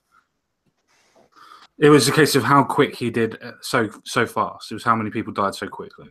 And that's not including the people actually in the war that was actually continuing going on. That was just Holocaust, if you believe in it, which is supposed to be about 6.5 million people dead. And now, Magic Bollocks, you're in here and you're throwing me off with funny comments. But anyway. Do you know, I'm going to have to start acting a bit more like the Brit and being very, very serious, I think, because no, good luck. In fact, I don't think we're supposed to utter his name for 3 more days, so I appreciate it. If I know I broke the rules, but we're not supposed to utter his name for another month. So okay, the other fella, what's good, because I'm not being I'm not being polite enough. I can do an impression if you want. I'm in trouble now. Common sense is going to bust my balls there. That was a bad joke. You can say his name. That was a bad joke. The Welsh denier. No, as a matter of fact, I'll be honest, man. I miss Brit because Brit is like, he is the glue here that keeps things from. I don't even know how to explain it, man. I miss Brit. He's the jam to my jelly, man. He's the daggone peanut butter to my juice fart. He's the, it's all good. I just missed the boy. I miss him. Shall we move on to another story? Yeah, move on before I start crying like a moron. No, and it's good. It's good. But we can say his name. I tried to make a funny joke, and in retrospect, it wasn't funny at all. Yeah, let's just move on to another story. Oh, okay. Try to keep going forward.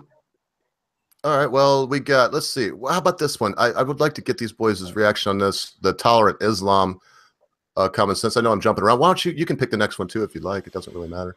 No, that's the one I would have gone for. Rock and roll. So let me read a little bit and then turn it right over to you before I act a fool more. Get my ass in so much trouble I'll never dig out of the hole.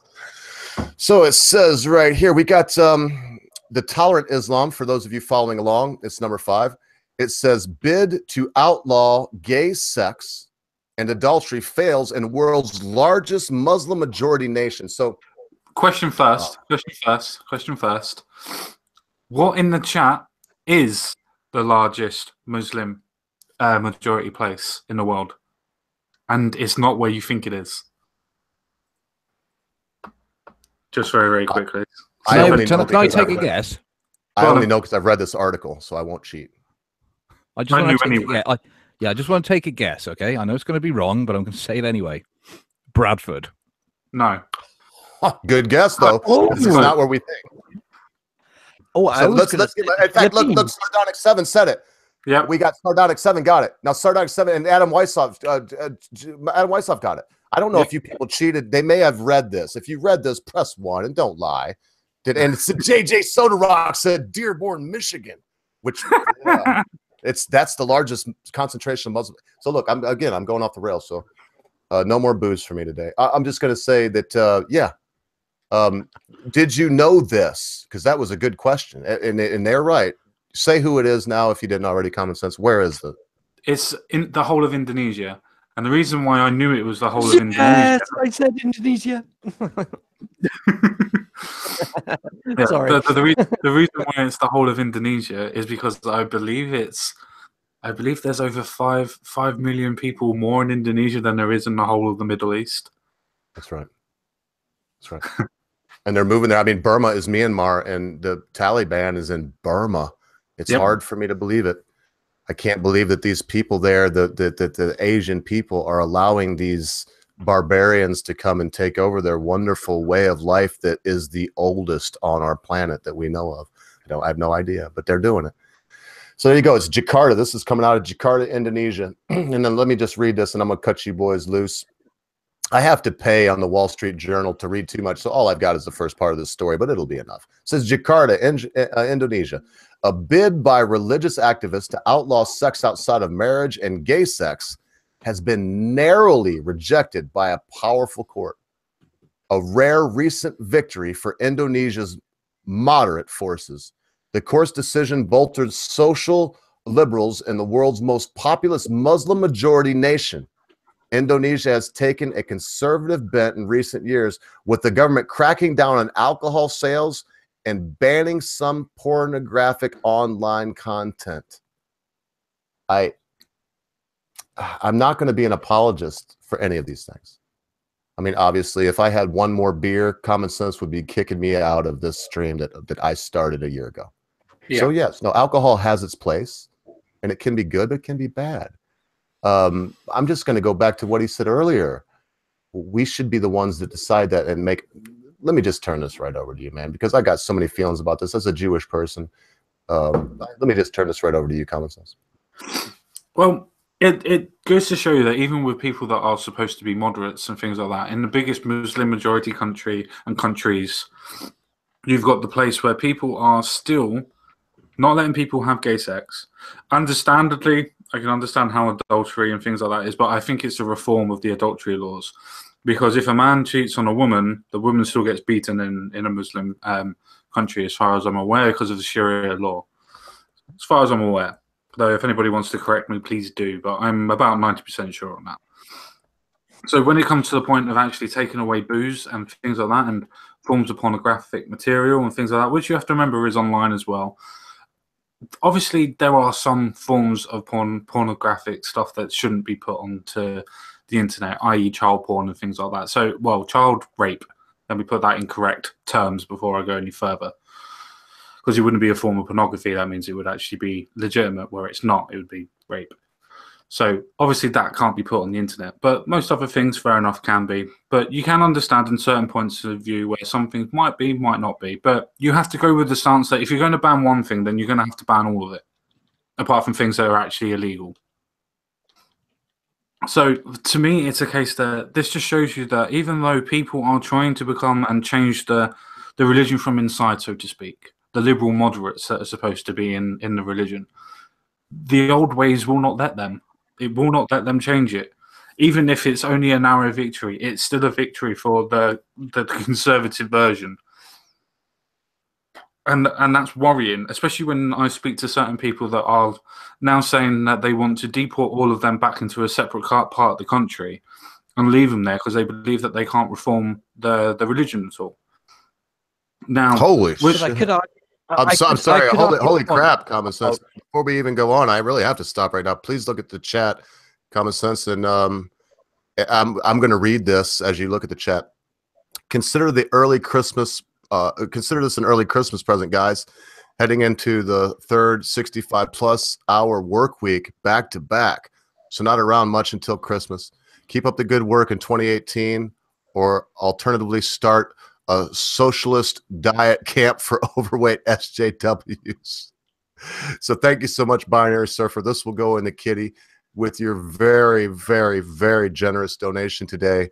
That means that, 25 quid today alone it will be going towards Common Sense Computer. And I guarantee I can speak for him on this. And I don't even, if he speaks on this, it'll just make him sound like he's an apologist. So I'm just going to tell you, whatever together we earn for that computer, he will get the best at the best price that he possibly can. He's no fool. He will not be wasting anybody's money. As a matter of fact, as soon as I get the PIN number, the first thing we're going to do is pay off some art that we got. So thank you. I don't even know what to say for that kind of donation. I really don't. I'm a little flabbergasted. So thank you so much. And boys, if that didn't tear it up too much, we can try to pick it back up where it was. It's just very unusual. This is only the second time that someone has I'm just going to say it. Somebody gives us 20 quid. I mean, that's no joke. That's actually a night out with a few drinks and maybe a hamburger. That's a nice, very, very generous. Thank you so much, sir. Yep. Thank you very much, Binary Surfer. I appreciate any help that you've been able to give on that. Thank you very much for taking the time to do that. It means a lot to me that people would actually even give a quid or a pound or a penny. It means a lot to me that people would do that. So when people are dropping off a 20 for doing what we're doing, it means a lot to us. And I can guarantee that we'll still be doing something along these lines in 2018, no matter what. So we'll definitely be keeping on, my friend. Thank you very much for that. All right, sorry, boys. Don't let that sidetrack it. When that happens, I mean, sometimes we don't say much right away, but man, when that happens, we kind of got to stop because you definitely got to. Yeah, I mean, he just paid us to. So yes, and Common Sense said it perfect. So let's get back on this. That's what we got paid for, lads. Get back on where we were. Yeah, I'm just going to read a little subsect from this bit. 4 of 9 judges took dissenting positions. They argued that homosexuality is clearly one of the sexual behaviors that is extremely alcohol does not go well with reading. Reprehensible before religious laws and the living law, which is all to do with, obviously, Sharia. They agreed the court should refrain from acting as a legislative body, but argued such restrictions don't apply when a law reduces or opposes religious values or living law, which is Sharia law. So that's 4 out of 9 judges that were residing over this point, which is the reason why it had a narrow victory. That's worrying. That's really worrying that people would actually think that you can't be able to do something because of religious law. Especially in day and ages now where everything's done by governmental laws, which you could argue is no better, but still, at least you can change the governmental laws by obviously changing government. You can't change religious laws without changing the whole of religion. But if you look back at cultural laws, right, the reason why old cultural laws were set up the way they were, because things were tried and tested, and that's how they can, not so much controlled, but how the population could interact properly with each other. Yeah, but isn't that a form of social contract? Sorry, isn't that a form of social contract?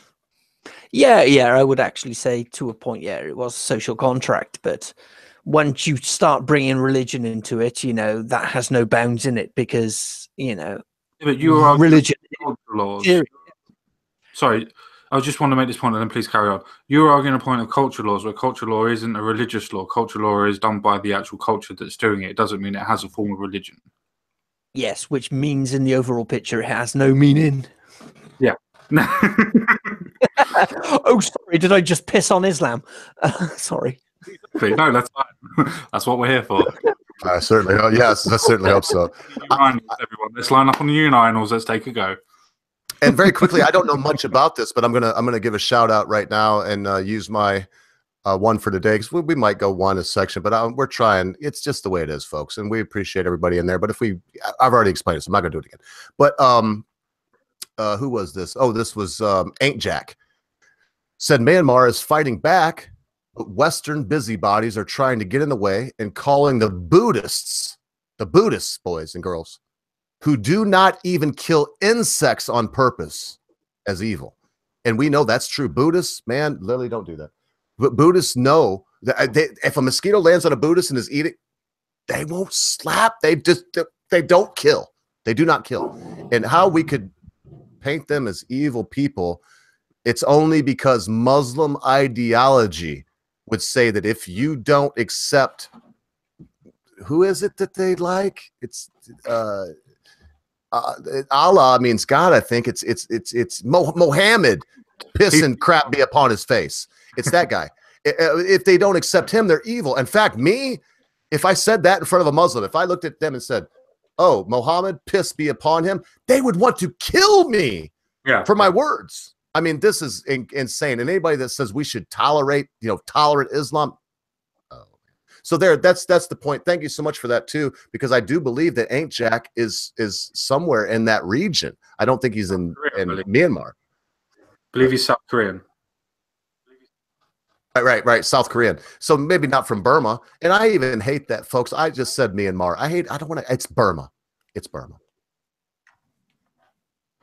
Yeah. Well, Ogre and obviously Ain't Jack are completely right on that point. It's to the point that this whole story is literally written on the back of Sharia law. That's the thing that makes Islam such a crazy religion. It's not just the fact that they follow the book, which is a contradiction in itself, which we won't get into. But you could argue either or. But with Sharia law, you can't argue with that at all. It's written as their pillars. It's written as gospel. This is everything that's taken down from the book and put into a book of law that they have to follow. This is their court, their rituals. This is their cultural laws, as you said before. This is a case that the culture and the religion have now joined together. So there is no way of attacking the religion without attacking the culture. And that's the reason why people get called Islamophobes, because people think that you're attacking Islam as a culture, when technically you are, but it's not the culture as in a culture of people, it's a culture of religion. It's a religious culture, which is completely different to a culture of people. Just because somebody... Gentlemen, how hard, Common Sense, is it not to... I mean, I just realized what I said, and I say it a lot. I'm not going to repeat it because I had a reason to say it then. But when I say these verbal bashings of them, I mean, come on, man. I watch them pull Christians out of cars and shoot them because they stand their ground and say, no, I'm not going to deny my God that I believe in, just like you believe in yours, and they kill them. Yeah. And it happens all the time. And then they use our laws against us, our religious tolerant laws against us, man. It's getting to the point where I'm starting to hate Islam. And it's not because I am a bad person. It's because I'm watching what they do, and they are a horrible, terrible group of people. I have to agree with you in part, but there's slightly different nuances. Sorry, I was turning into Timmy Blank there. There's a slightly different things on that point. For me, it's a case of it needs a reformation. It has needed a reformation for countless years, to the point where every normal form of religion has gone through a reformation, apart from C of E. C of E is the only one that hasn't had a reformation because it was created the earliest, latest, alcohol, excuse. But it's that point that everything's gone through a reformation to bring it up to date, to bring it up to code. Now, Islam's been around since the beginning of the 7th to 8th century, nigh on. Was it 632, 636? So it was been around since 636, I believe. 636 was when Muhammad died. So it's been around for since 637 AD. It's been around since. On that point, it hasn't had a single reformation. It hasn't been brought up to code once. Not changed. Not done anything. Everything stayed exactly the same. So what you would have done that many years ago, which is over 1,800 years ago, at least, you're throwing it down there and not doing anything to change it. It's trying to say that the medieval laws that worked in 1500s would work now. They just don't. It just doesn't work. So it's a case of it needs a reformation. Some people say... Good point, good point, brother. Good point. Yeah. Some people say that they should be... Carry on, but let's remember very quickly. Carry on. Don't lose your place, because I won't go long. Let's remember that Christianity had a reformation. And because they all say, well, look at what Christians did. So let's remember, we had a reformation in Christianity. So carry on. This is a great point. Yeah, well, so did Catholicism. Catholicism also had a reformation as well, because at certain points it was a case of the way that they used to do different rituals and things like that. They weren't obviously as bad as going on crusades as the Christians and things like that, but all different forms of religiosities that they used to do, as in their different rituals, have changed quite a lot from many, many years ago as well. So most things have changed. Even Protestants have changed. They've also upgraded their books and things like that. It's only the Islam that hasn't.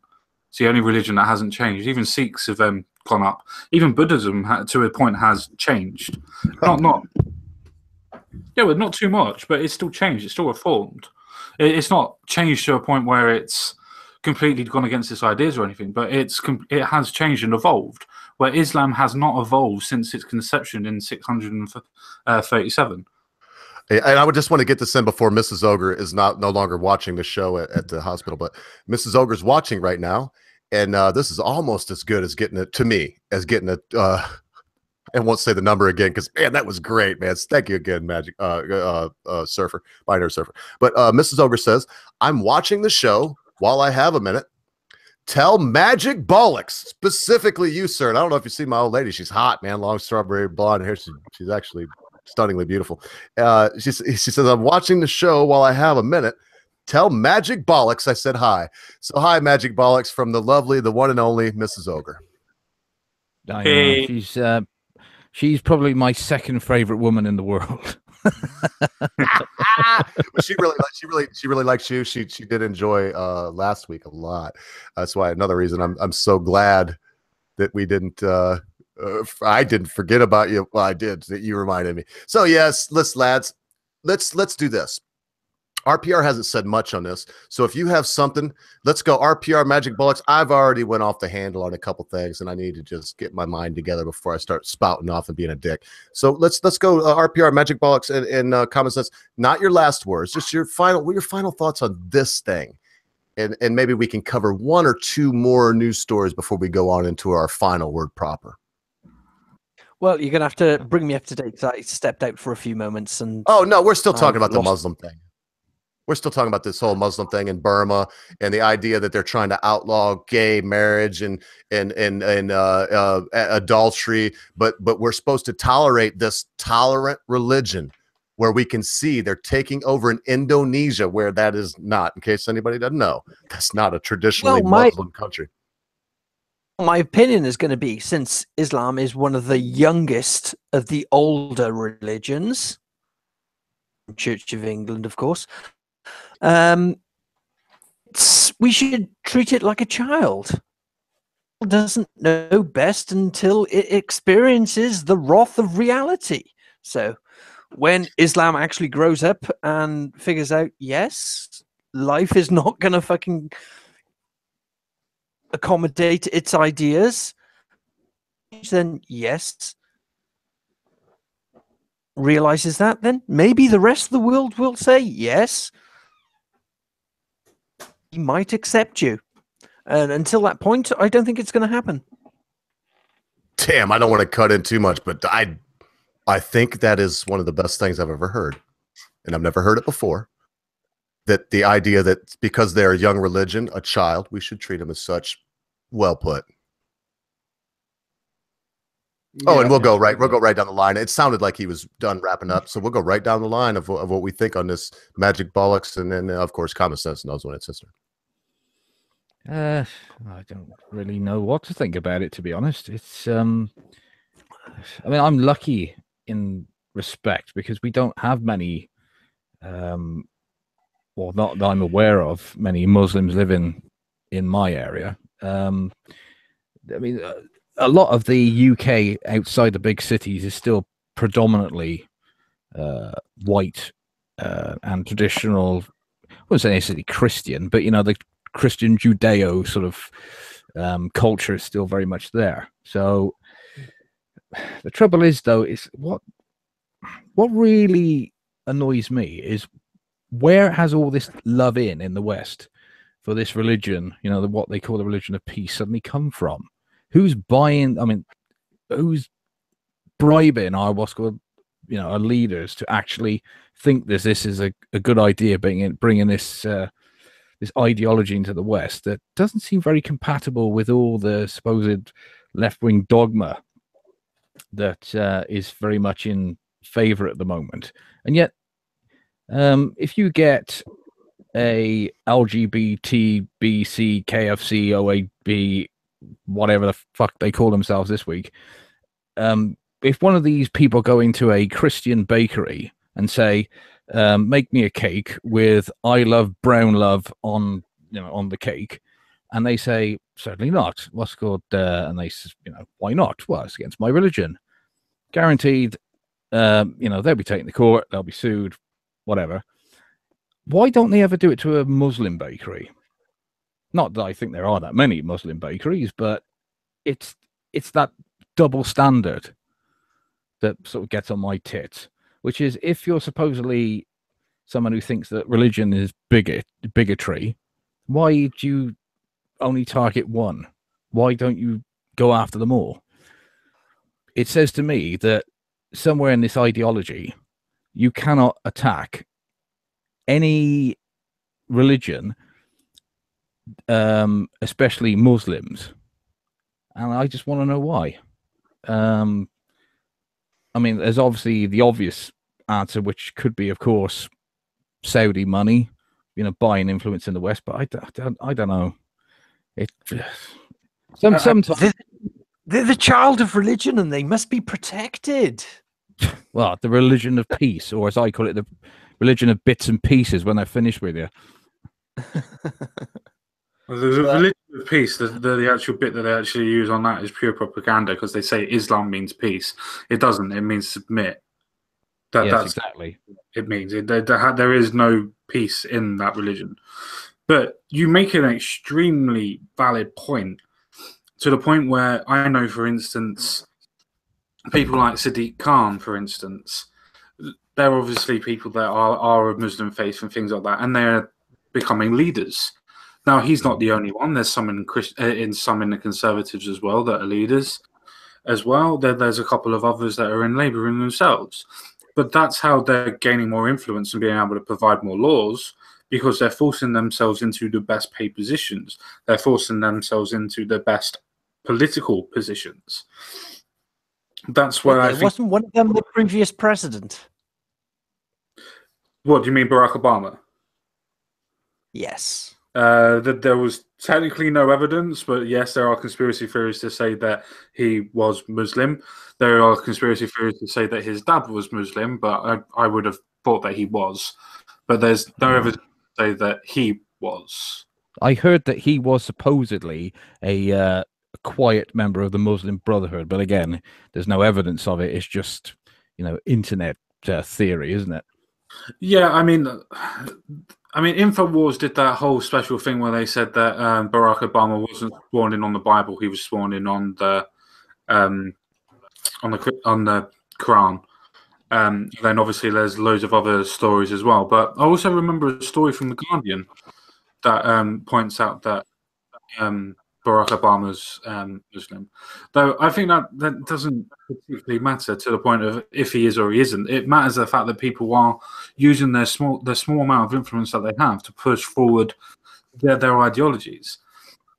I think that's the main thing that we really should be talking about. The fact that Katie Hopkins, of all people, was right 3-4 years ago when she said that they're going to be everywhere. They're infiltrating our culture, our political status, and they're going to take over.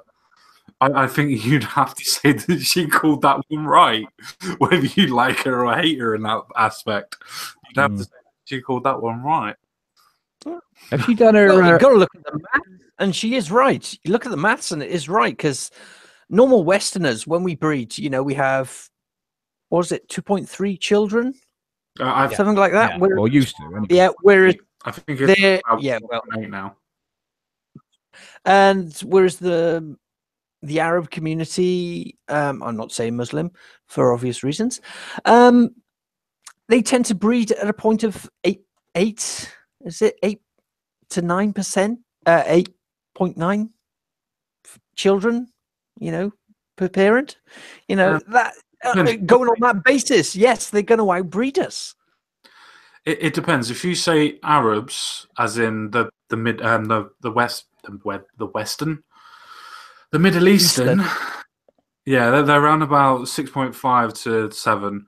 If you're talking about Africans, then they're about 7 to 8. If you're talking about Indonesians, they're about 2 to 3. It depends on. If you're talking about Arabs themselves, it's 5 to 6. Yeah. On that ratio, they're going to outbreed us, so their indoctrination of the children is going to overpower. Yeah, no, definitely. Definitely.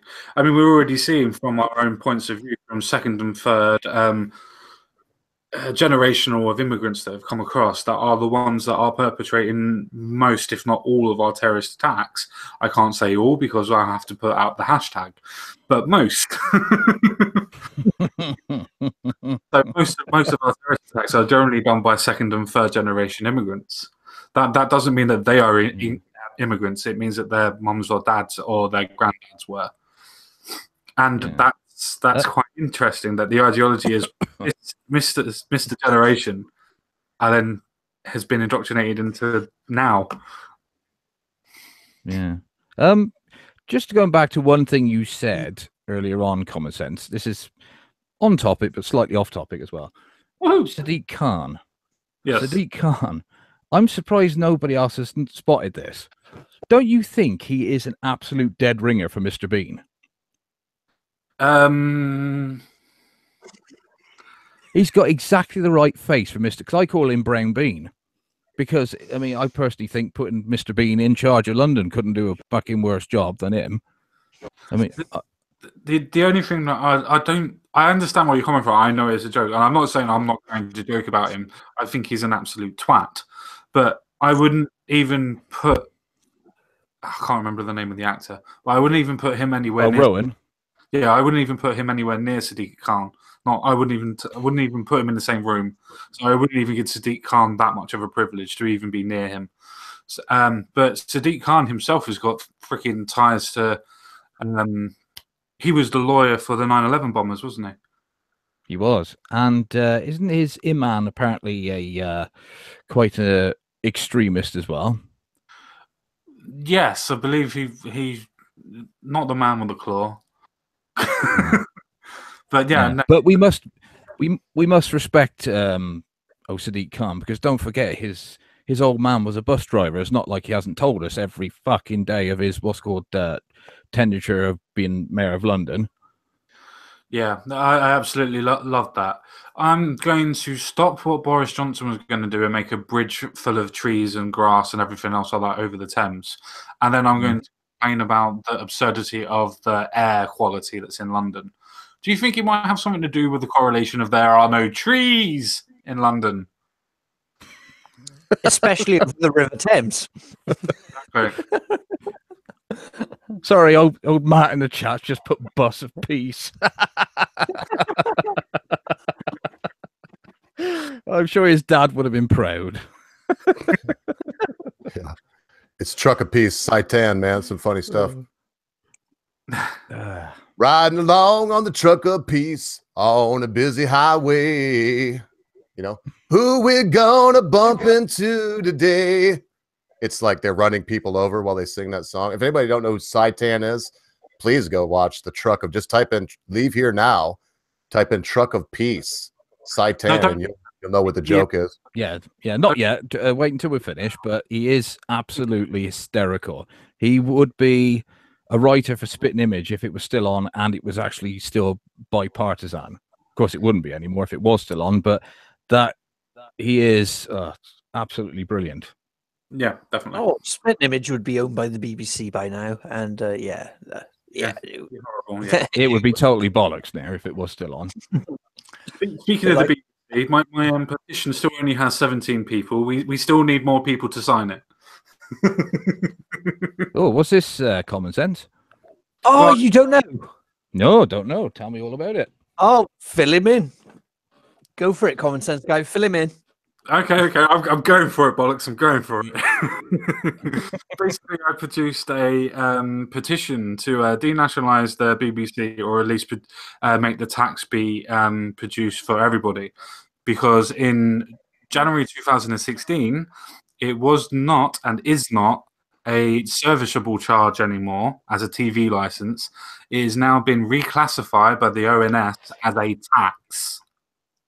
So it is now actually a tax that the BBC collects, hold on to, give to the government, and then the government give them a high percentage of it back for having every form of TV channel and getting taxed for every form of TV channel, including satellite. What a load of bureaucratic bollocks. Yep. So I produced a petition to try and denationalize it, so they can't have a tax anymore. So they have to produce their own thing and use the tax to actually go back into back into an environment or into the hospitals or into whatever. Did you see that the last petition they managed to get over 100,000 to scrap the TV license? Did you actually see the debate in Parliament? It was absolute cringe shite. It was literally, even on the Tory side, it was, oh, but the BBC is such a wonderful institution, and you know the vast majority of the country love it. Do they? Have you actually bothered to ask the vast majority of the country? The vast majority of the country, no, it's just a lot of propaganda crap these days. Correct. Do you want to know on what date that they debated it? Not the precise date, but the month and the year. No. May 2015. And as I said, what happened in January 2016? Oh, that was very convenient of them, wasn't it? Exactly. As I said, watch the video. I provide all the information and the links in the video. Yes, it's I have been someone who has not had a license for 5, maybe 6 years now. Because even back in 2012, I could see what the BBC was turning into, and I thought, I'm not giving them any of my money anymore. And this is the thing people don't realize, and a lot of older people said to me at the time, you've got a TV. They'll find you and they'll arrest you. They'll lock you up. And it's surprising the amount of crap that people actually believe, which is that if you own a TV, because of the name TV license, they think if you own a TV, you have to have a license. Even when I rang up Sky to tell them I was getting rid of Sky and my reasons for it, the woman I was speaking to wouldn't accept that me getting rid of Sky, oh, you still need to have a TV license. And I had to explain to her because she didn't even know. The law is if you watch terrestrial TV as it's broadcast or record it, you have to have a television license. If you don't, if you only watch things like Netflix or Amazon Prime or even just YouTube, you do not need a television license. You do now for iPlayer, but every other streaming service, you don't need a TV license. And changed that now. No, the law's still the same. No, 2016 it changed. Any person that has a screen, even with terrestrial, even if you don't watch terrestrial and you're watching something like Sky or internet, no, not internet providers, but anything like Sky or any sort of form of satellite, you have to pay for it. I think you're mistaken on that, Common Sense. I'm not. Check it. ONS changed it. I did the video on it. I will check it. Yes, I'm just going on what my understanding is. They did ask for a concession when the charter was up for review, and the only concession they got was that iPlayer would now be covered by the TV license. But I don't watch it anyway. That's fine. The ONS changed it to a tax to include and incorporate terrestrial TV, channel 3, channel 4, Sky, and satellite TV, and you have to pay for all of it now as a TV tax that the BBC get for themselves.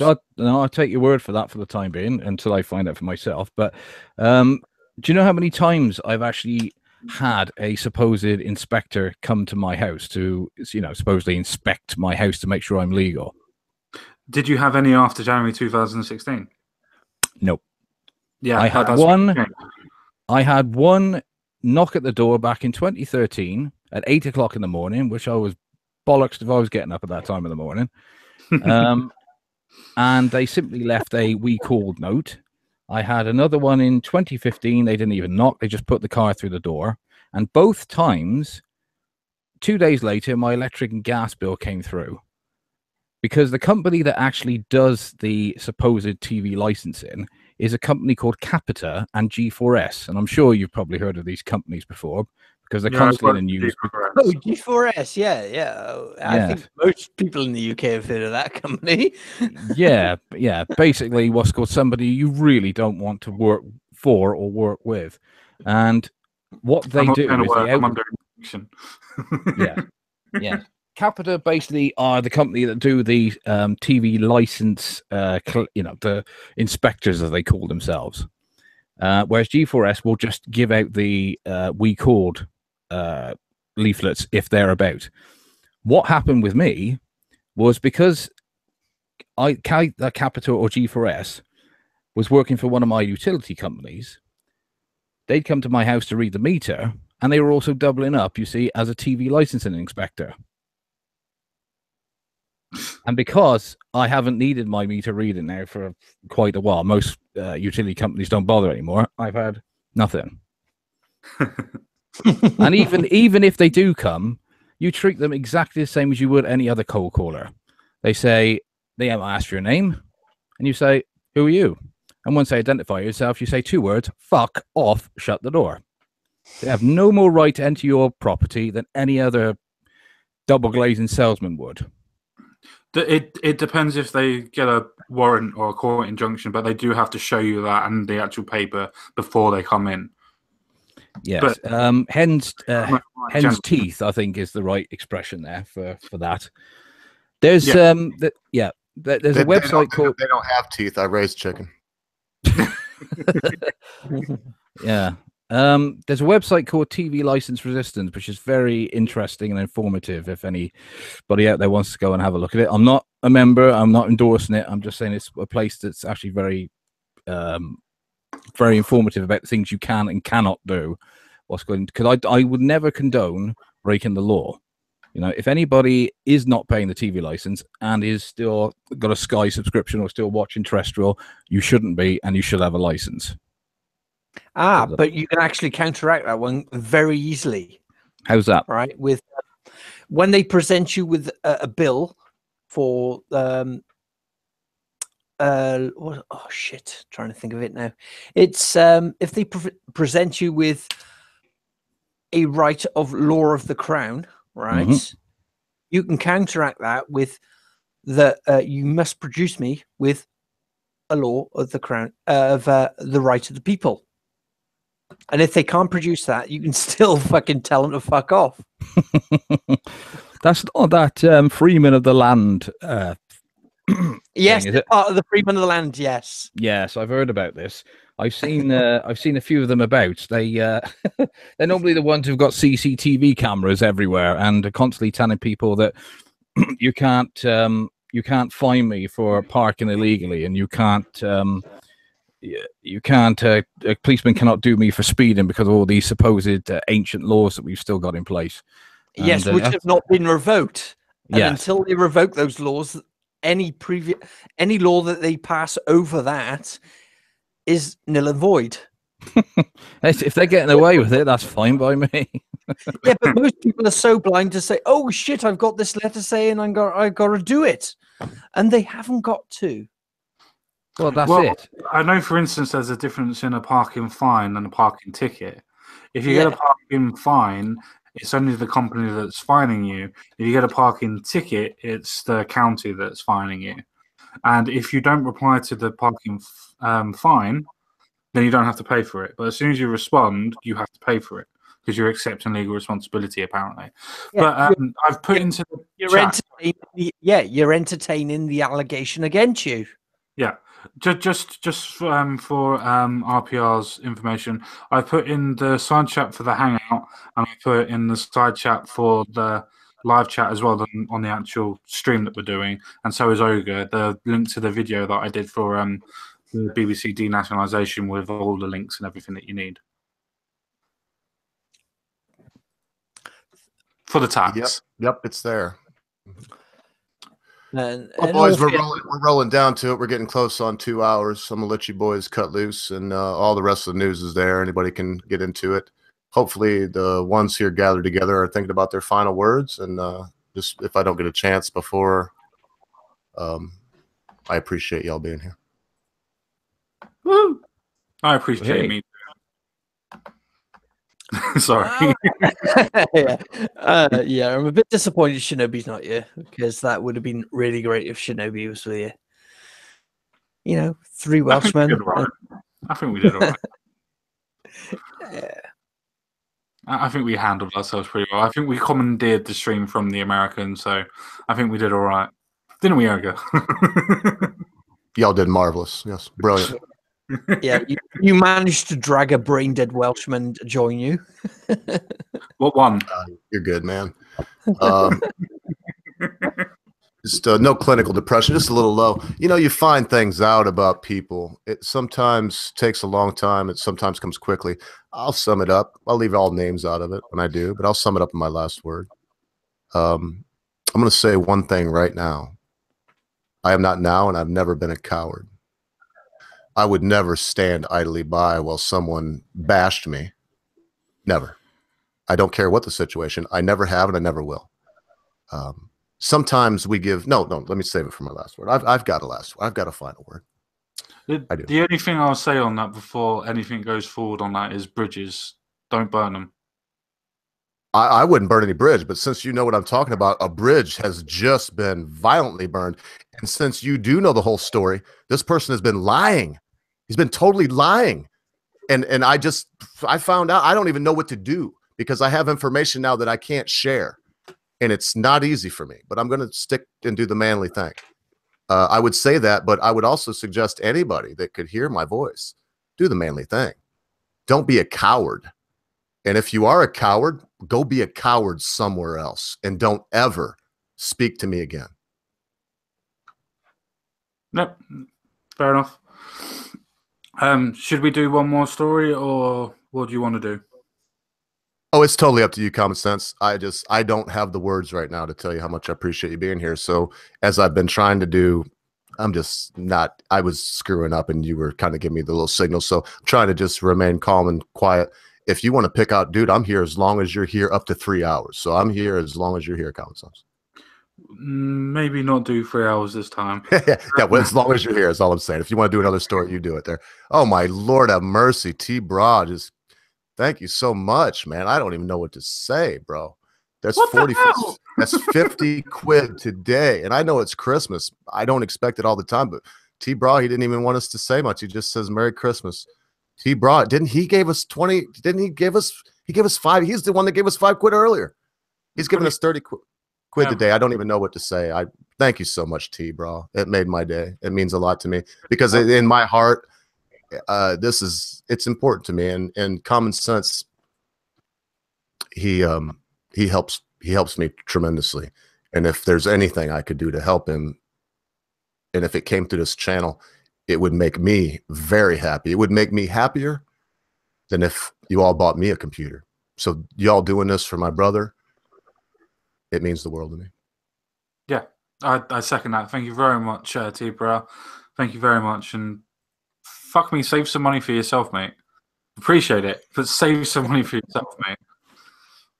Thank you very, very much. It means a hell of a lot to us. Thank you very much. I'm with him. Any more from you, bro, I will refund it. No more from you today. You're making us feel bad. Well, actually, T-Bro, if you are a bit flush, I'll give you my PayPal details if you want. Jeez, oh, Pete's talking about bold. That was. See, if you're feeling guilty, I'm not. I'll take it all. The English is completely different to the Welsh. It's called being gracious, you crazy Welshman. That's how much decorum us English people have, and then just the sheer doggedness of the Welshman. Well, I'll have some if you got it. Hang on. I just like to say I was only half Welsh, so I'm only half ashamed of myself. I was going to say the good half, but you beat me to it with that half the shame. Shame on you, man. You know. All right, Common Sense. Hang on, I never said which half I'm ashamed of. What's the last story, Common Sense? Let's get out of this craziness. Please say we should always listen when we do not know who they are. Hey? Yep, that's the way that the story is. It's number 6. Oh, no. So, okay, I got you. Oh, so So here you go. This is an interesting story. We're always told that when the cops come, you know, you should just listen to them. And that's why you got arrested. That's why you got shot. You know, people drive their cars to a lighted place and the police officer is so pissed off and flustered, they take him to jail for not just pulling over right away. How do we know they're a police officer? Well, a Cobb family describes intruders dressed as police who duct taped and robbed them. Says as many as 5 men dressed as police officers broke into a South Cobb County, I believe that's Atlanta, Georgia, Cobb County home, duct taped the residents and robbed them, the police said. Officers were called to the 1400 block of Mill Creek Court just before 3:15 a.m. Thursday. Cobb Police Sergeant Dana, a woman? Oh man, it kills me. Dana Pierce said maybe that's the problem. When they arrived, the victims, all in their 20s and 30s, told police 4 or 5 people kicked in the door at their home, tied up the residents, and took an undisclosed amount of cash, jewelry, and cell phones. The family just moved into the house about 2 weeks ago, Channel 2 Action News reported, and not Channel 2 like y'all, this is in Atlanta. Once they got into the house, they said, "Get down, we're the police." One of the victims told Channel 2, asking not to be identified. The men first encountered the women's brother-in-law, she told Channel 2.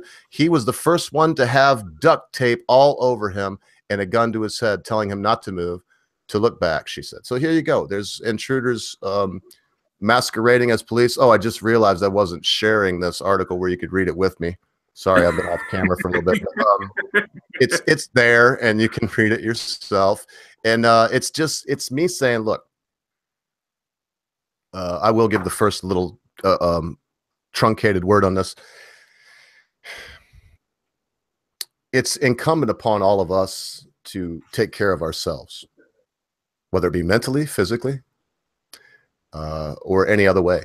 And so in this situation, when if the cops were to pound on my door, right, I'm not going to show it on camera again, common sense, but it's right here. I can put my hand on it. I just did. And so it's incumbent on everyone.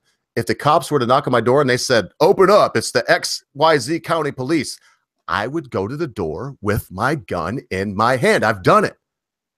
Now, when I see it's the police, they show me identification. I have no doubt because I see the car in the driveway. I see that they're police. I put my gun up. Say, what do you boys want? But that's the way it is. I'm going to just leave it at that because I could go on a little bit more about it, but I'm not gonna. And so, look, don't submit to authority. Well, I'm going to completely and utterly agree with Ogre on this one, for the simple reason: if police are coming to your house, generally they have to legally announce that they're coming in, not unless you've done something wrong, and then in that case they would have a warrant anyway, and they wouldn't be coming to rob your house. So they would legally have to announce that they're there. When they come into the house, they have to, whether you've done something wrong or not, legally say that they are going to be arresting you and to come here and who they are.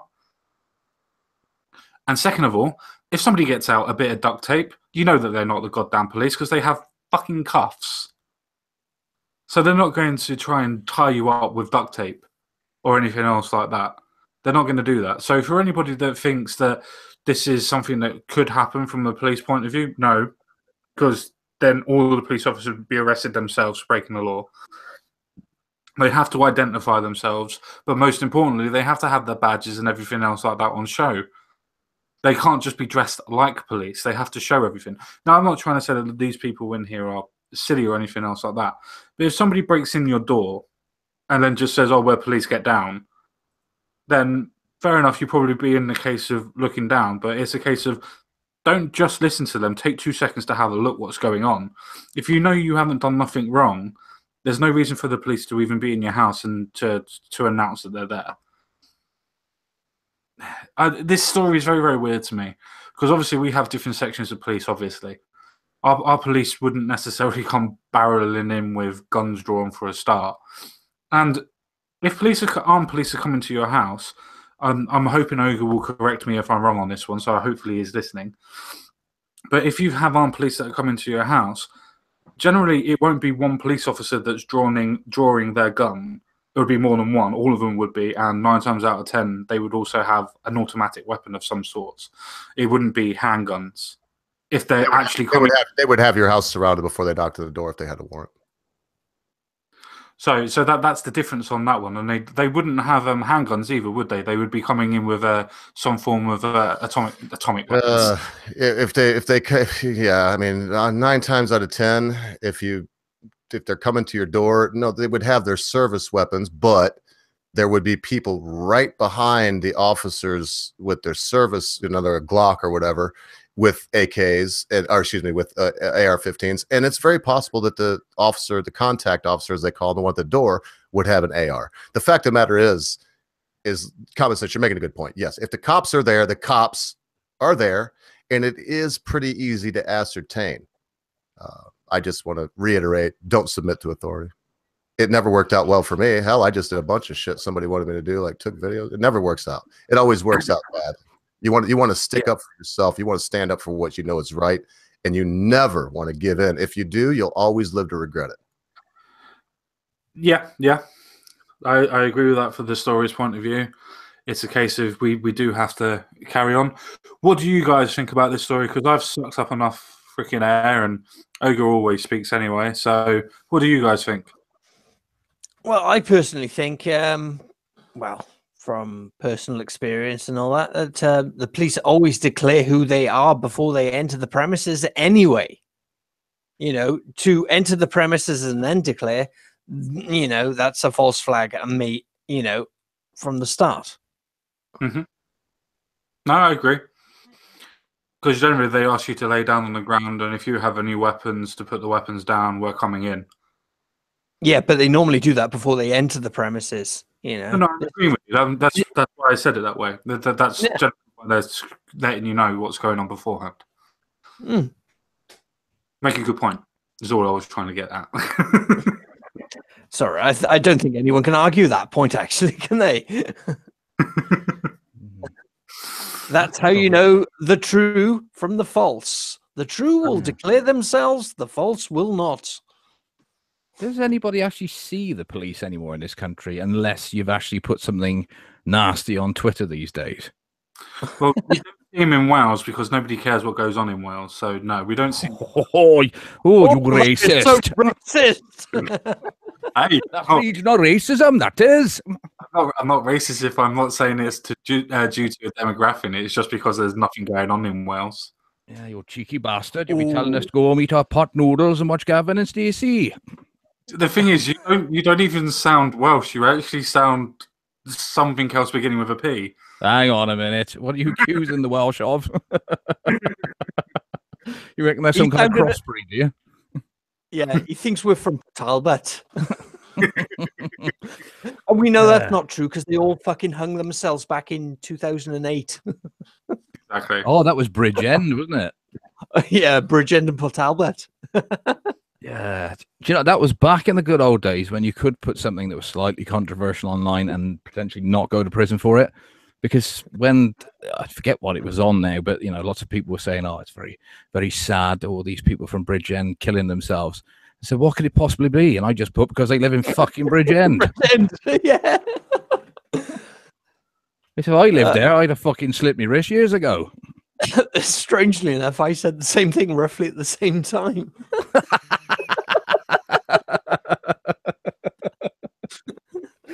I know. It's every day you get up and it's going outside and it's, oh, look, it's raining. I go outside again. Oh, look, it's raining. Oh, they're going to say, oh, for fuck's sake, it's still raining. Where's my razor blade? Well, anyway, let's go back to the story. Hey, man, that's what happens in Seattle, Washington. I needed a laugh. That really helped me. That's what happens in Seattle, Washington. They look outside. It's like, oh, it's rained for the last 300 days. Oh, it's still raining. Where's me noose?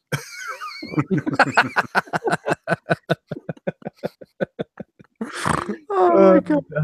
I don't think there's many people we haven't offended tonight, is there? Yeah, that's okay. Because all I got, if you're going to commit suicide, you're going to do it. And if you do it over the weather, well, I don't know. Darwin Award, anybody? In other words, it's just like the way of weeding out the weaklings. I don't know. Oh man, this has been a great stream, lads. I tell you, Magic Bollocks, in RPR, you're always welcome. I shoot you something when I need you, but I think you could always send me a mail. You'd always get an invite here. I don't want to wear anybody out, but Magic Bollocks, I hope that you come back next Friday. I'm not sure if you can or if you want to, but if you do, you and I just realized I didn't ask Common Sense. Maybe me and Common Sense should talk about it. And I'm now that I put him in a bad position, I'm sure he'll agree. But we'll find out from this. No, not having it. No, my show too. It's my show. I mean, get fucked, lad. You can't come next Friday. So I'm sorry. Lord I have will mercy. say this, Ogre. I said, as long as you boys want me, I'll be here. Oh, we'd love to have you Friday, yes. And it looks like Shinobi should be here next Friday too. He had a little sound issues and couldn't, and I guess he worked it out on the Academic Agents channel where he was on the stream, but it didn't work out here. And I do believe. Okay, you know what the sound issue was?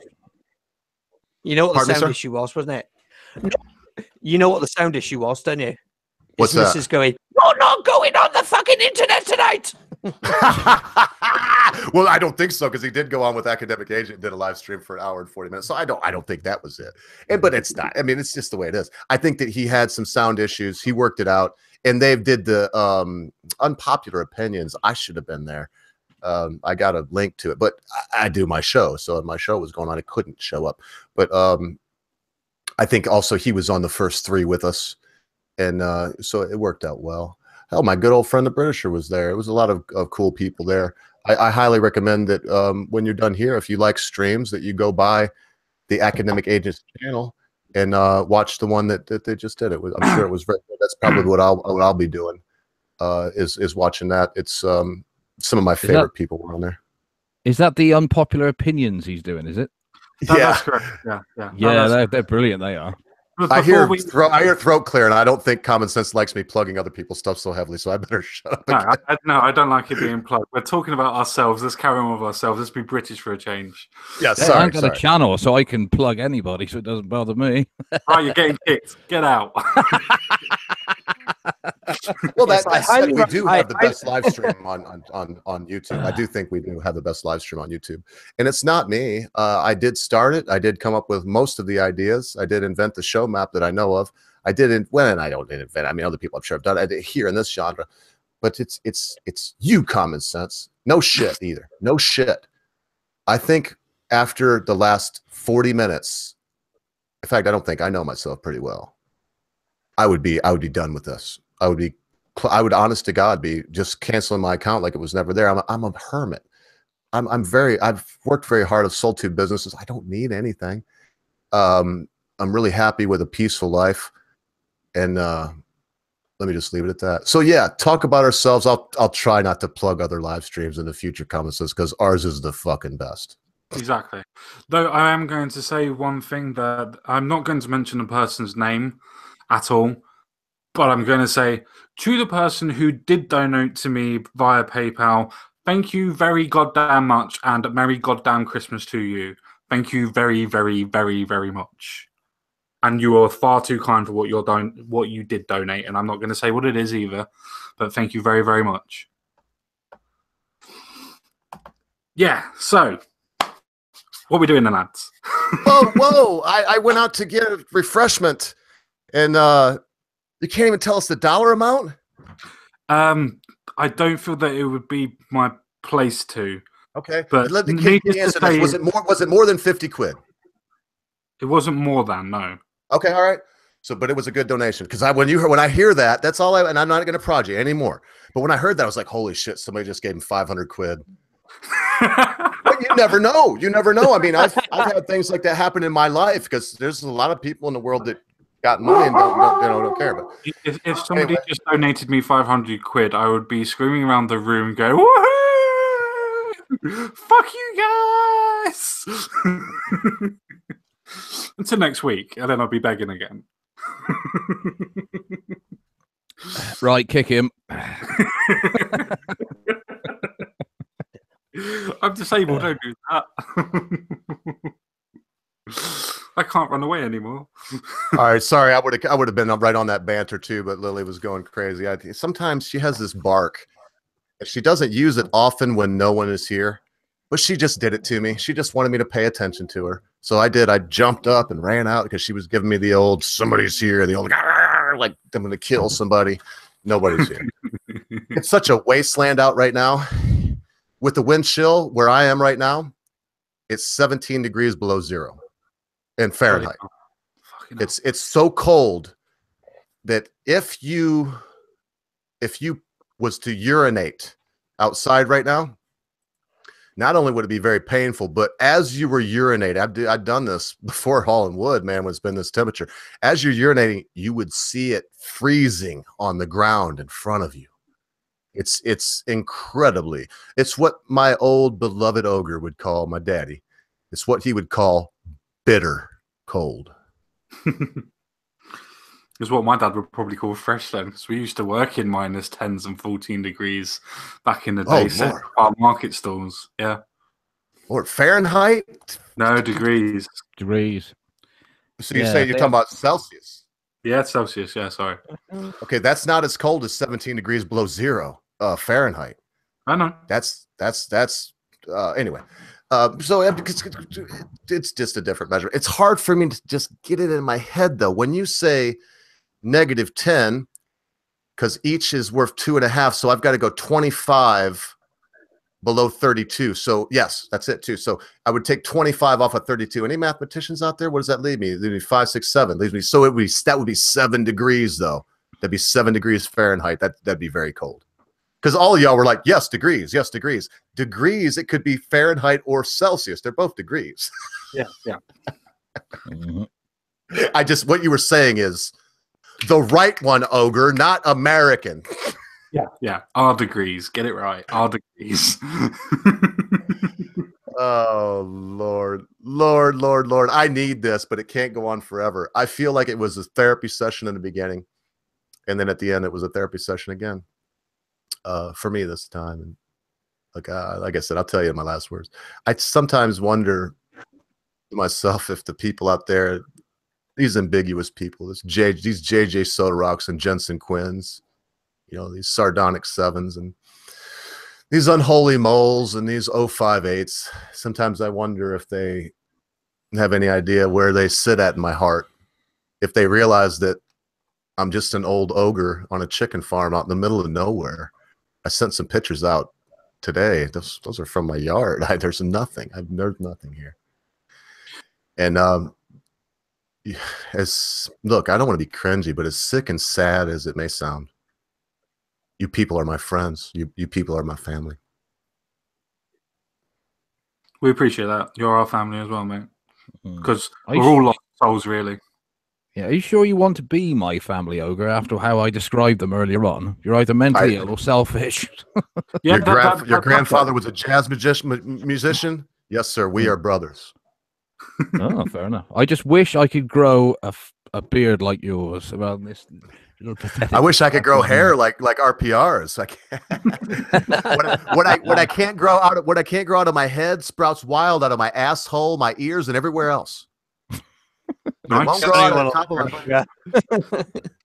I think on that note, we should think about closing up for the day. Okay, all right, yeah, yeah. And I can't. I'll stress it a little bit more, but in my less than stoic state, no, I'll try to be professional.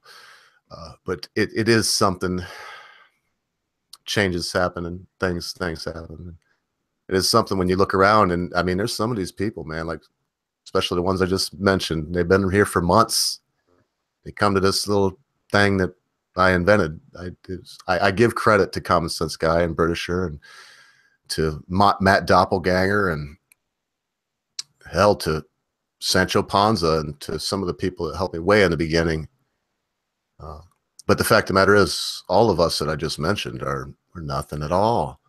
Like I said, we could get together and just do a Google Hangout, and but it's you folks. It's you folks there, Mad Dodge Productions and Captain Copile.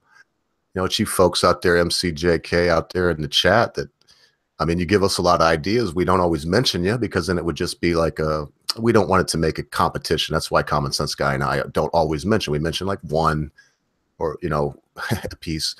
And that's why we don't want it to be, oh, well, he mentioned me 3 times. He didn't mention me at all. We don't want that. It's not that. But your conversation, the Common Sense, he'll pipe up here and say, yeah, your conversation, whether we directly acknowledge it or not, it has a direct impact on our conversation here. And your ideas influence our ideas. Yeah, but common sense. You said it. You said it best. Let's do this. I got to do it to you, Magic. I love you and I want you here next Friday, but RPR has got seniority. So when we do give our final words, it will be Magic Bollocks, RPR, Common Senseguy, and then I'll wrap it up. I want to tell myself, as a mistake that I made not too long ago, no matter how you feel about someone's final word, I'm saying this to myself. So if it applies to you, apply it. But no matter how you feel about someone's final word, don't assume it's an attack on you. It may be a bigger mistake than you thought it was to assume that. And please say whatever you feel like saying. And then please, me especially, hold back any criticism that may come from the final word of someone else for another time. Because this is a time that I've defiled in the past to my detriment. That should be holy and sacrosanct. It should be something that we look at that is more precious than gold. It's someone's ideas, damn it.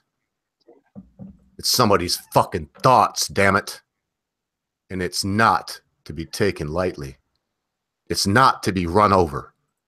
Whether they believe they're good because they're white, or whether they believe that homosexuality may be a mental disorder, or if they think that white people suck and gays are the best on earth, it doesn't matter. It's a human being's ideas. Respect it. So that said, in a very stern way that I didn't really mean, here we go, boys. Our RPR will start with you. Common Sense already gave the go ahead, and it is time to do it. So what do you got to say? Oh, I'm sorry, Magic Bollocks. What do you got to say, brother? No, it's all right. If you want to let RPR go first. Yeah, carry on, Common. Remember, for everybody, don't burn bridges. That's all I need to say. Please carry on. Yeah. Don't burn bridges, build walls. Yes, Donald Trump. 2017. I mean, 2016. Yeah, that's copyright Magic Bollocks 2017. Yeah. Right. So then, Bollocks, are you going to go first or shall I? Oh, you first, mate. Okay, then. In the grand scheme of life, I would just like to say, regardless of age, if someone considers you a child, there is a reason for that. You are a child because you do not understand. And because you do not understand, it does not mean people have to bow to your means. In order to get people to listen to you, you must have an understanding. And once you have that understanding, you will get respect.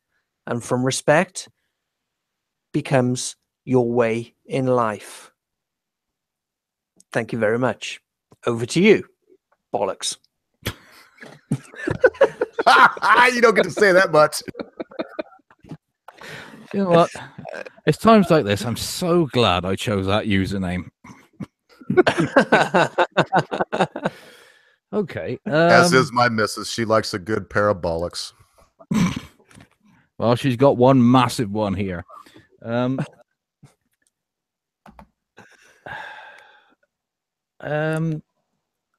Considering that I've basically told potentially 25 to 30 people today something about myself that I've barely told anybody who actually knows me in real life, I kind of feel that I'm with anonymous friends, and it's nice that you've all allowed me to sort of express who I am behind closed doors to a certain extent. And I think it would be nice once eventually that we could live in a world where everybody could be completely honest about themselves, without having to feel that they need to keep things to themselves. I doubt that will ever happen because it is human nature to judge, and even some people will feel bad about it. You can't help it. It's just how we are. So yeah, I kind of it's very therapeutic this evening. I hope you don't all think of me as any differently than what you did. I hope you still all think I was as mad as I ever was. But sort of seconding what Ogre said is that even though we are effectively all anonymous to one another, it is nice to think that we are all kind of friends to a certain extent, and it's a nice feeling to have, and I do really appreciate it. I know it's not much of a final word. I'm not exactly going into philosophy here, but I think my sort of advice to everybody is just be happy as you are, because the more you try to fight what you are, the more you'll just mess yourself up. We're all fallible. We've all got failings. We're all faulty, basically. Just embrace it. It's the only thing you can do. And that's about as much as I can think of right now. And I'd just like to doff my hat to all the members in the chat.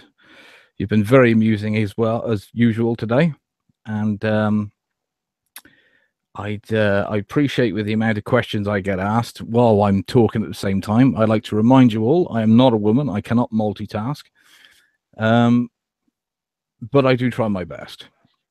And again, thanks to all the panelists. Ogre, you are a fantastic host, and I do thoroughly enjoy spending this little time with you in Common Sense. And it's great to have another face on here in RPR, a supposedly fellow Welshman.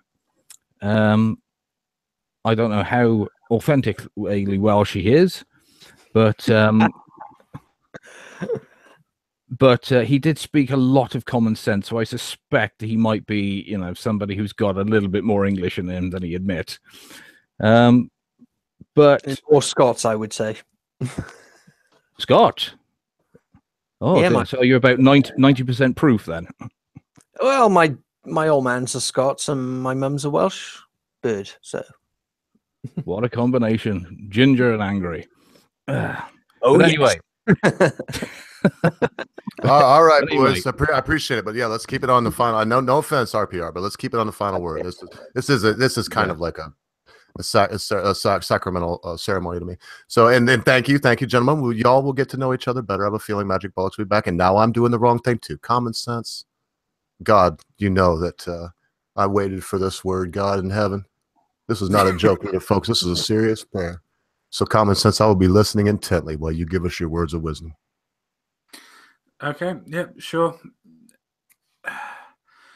In this day and age where we have our internet personas, we have, as Magic Bollocks has said before, we have our personal sides where sometimes we don't even share with people. But yet, sometimes with our internet personas, we feel confident enough to be able to not hide behind our avatars, but project ourselves to our avatars to show off all of our weaknesses, because it doesn't necessarily matter too much because they're avatars. We can hide behind them. Names like Magic Bollocks, RPR, Ogre, the Common Senseguy. Those type of names, yes, they are personas. They are not obviously our real names. At least for Mrs. Bollocks, though, we're not 100% sure.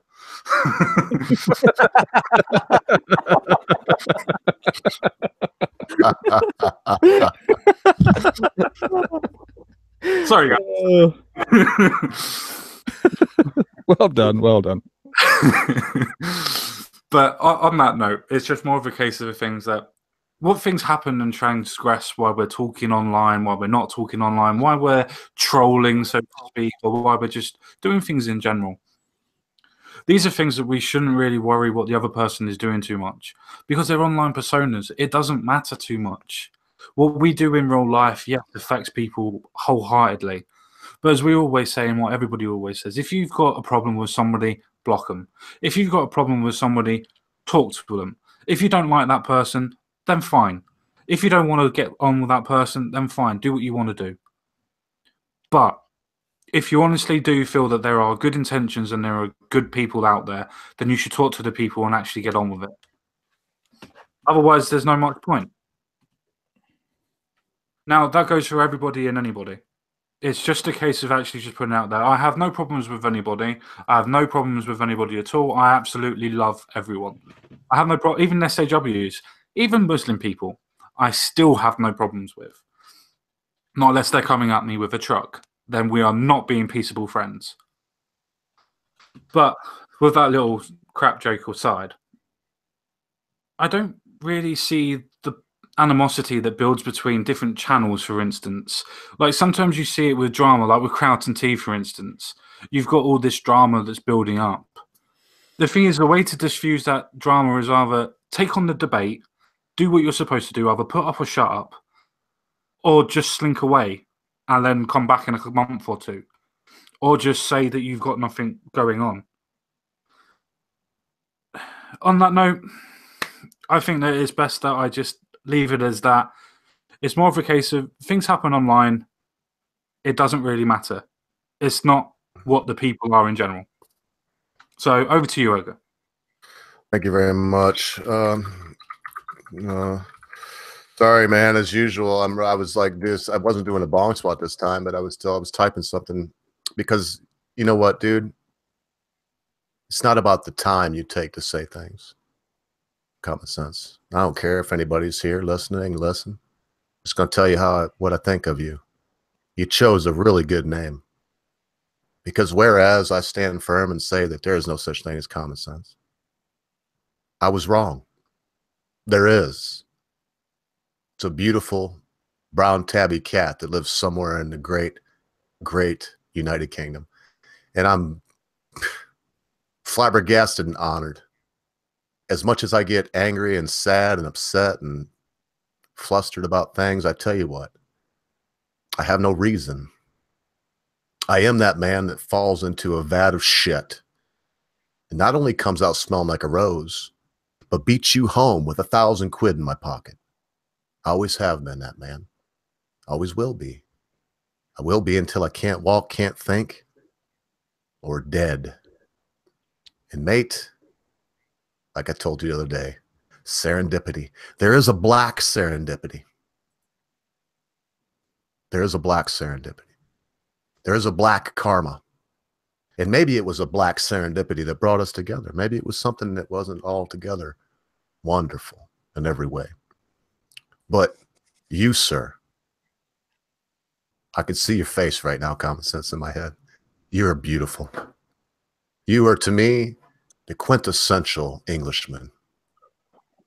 Kind and gentle, but just exude confidence in the aura of, if you step on my tail, I will scratch you. And that's a wonderful thing. It's a wonderful thing in this day and age. So, look, I'm not going to get really religious right here, but I'm going to do something a little different. Took me some time.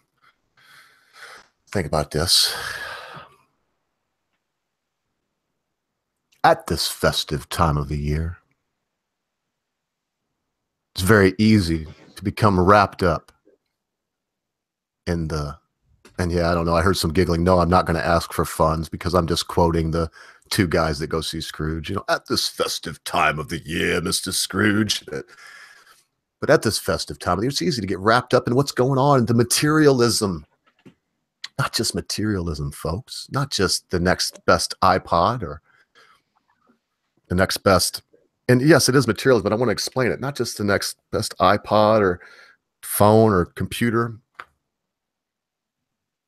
but the big turkey or goose or the rack of ribs or the leg of lamb and the big table with the gold leaf cloth on it.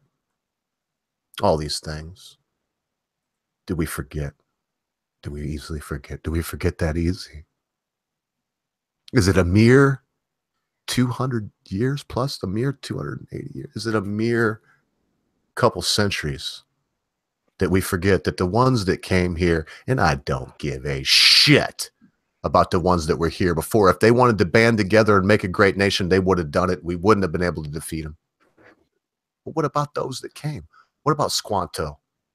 What about that first winter? What about the experiment with communism that happened with those pilgrims and how they all nearly starved to death that first winter because communism and socialism don't work? It's another example of that. What about all those things? What does it add up to? What does my indignation add up to?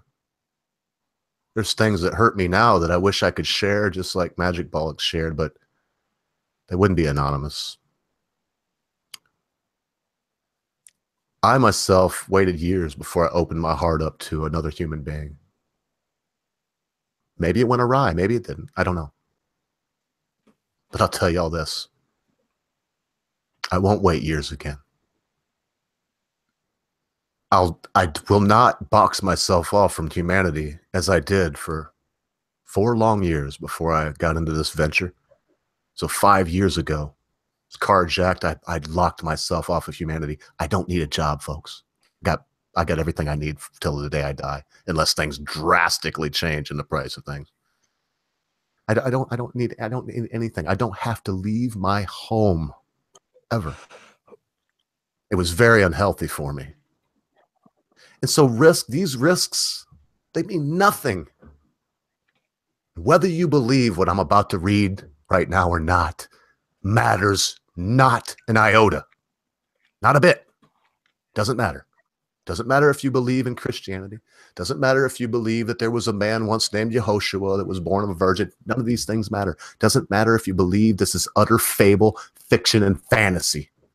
Because just as I tweeted out earlier today, remember, folks, this is the time of the year when Odin mounts the mighty Slipnar and searches the world for the weak and worthless and blasts their souls. This is the time of the year. And it's also the time of the year for love and for kindness. And please remember this, folks, as you travel on into this season. Now, the birth of Jesus Christ was on the wise, when as his mother Mary was espoused to Joseph, before they came together, she was found with a holy child from the Holy Ghost. Then Joseph, her husband, being a just man and not willing to make her a public example, was minded to put her away privately. He married her privately. They eloped. But while he thought on these things, behold, the angel of the Lord appeared unto him in a dream, saying, Joseph, thou son of David, fear not to take thee Mary as thy wife, for that which is conceived in her is of the Holy Ghost. And she shall bring forth a son, and thou shalt call his name Jesus, for he shall save his people from their sins. Now all this was done, that it might be fulfilled which was spoken of the Lord by the prophet, saying, Behold, a virgin shall be with child, and shall bring forth a son, and they shall call his name Emmanuel, which is interpreted, God with us. Then Joseph, being raised from sleep, did as the angel of the Lord asked, and bid him, and took unto him his wife. And he knew her not until she brought forth the firstborn son. And I chose this intentionally. I didn't talk about the shepherds. Talk about anything else. Let's just assume this is a myth. What a wonderful myth. I mean, how would you feel if a girl, I mean, this girl's pregnant, he takes her, it's the whole thing. I suggest strongly, whether or not you believe in Christianity, that we all, every one of us, open our hearts this Christmas season and let the peace that passes all understanding fill our hearts and our minds. Allow ourselves to realize that there's a greater sacrifice than the ogre not being a dick right now, saying bad things about someone that, in all honesty, he loves more than his own life. Brothers and sisters, it's appointed unto a man a few short years of misery and then death. So remember, be good to your friends. Be good to your family members. Be good to your loved ones. Be quick to say you're sorry. Be even quicker to accept an apology, especially when that thing your friend, your family member, your loved one has done seems to be so huge. You'll never be able to forget about it. Because constant viewers, panel, my brother, at a time you think not, your friends, your family members, your loved ones, your life, your religion, everything you know,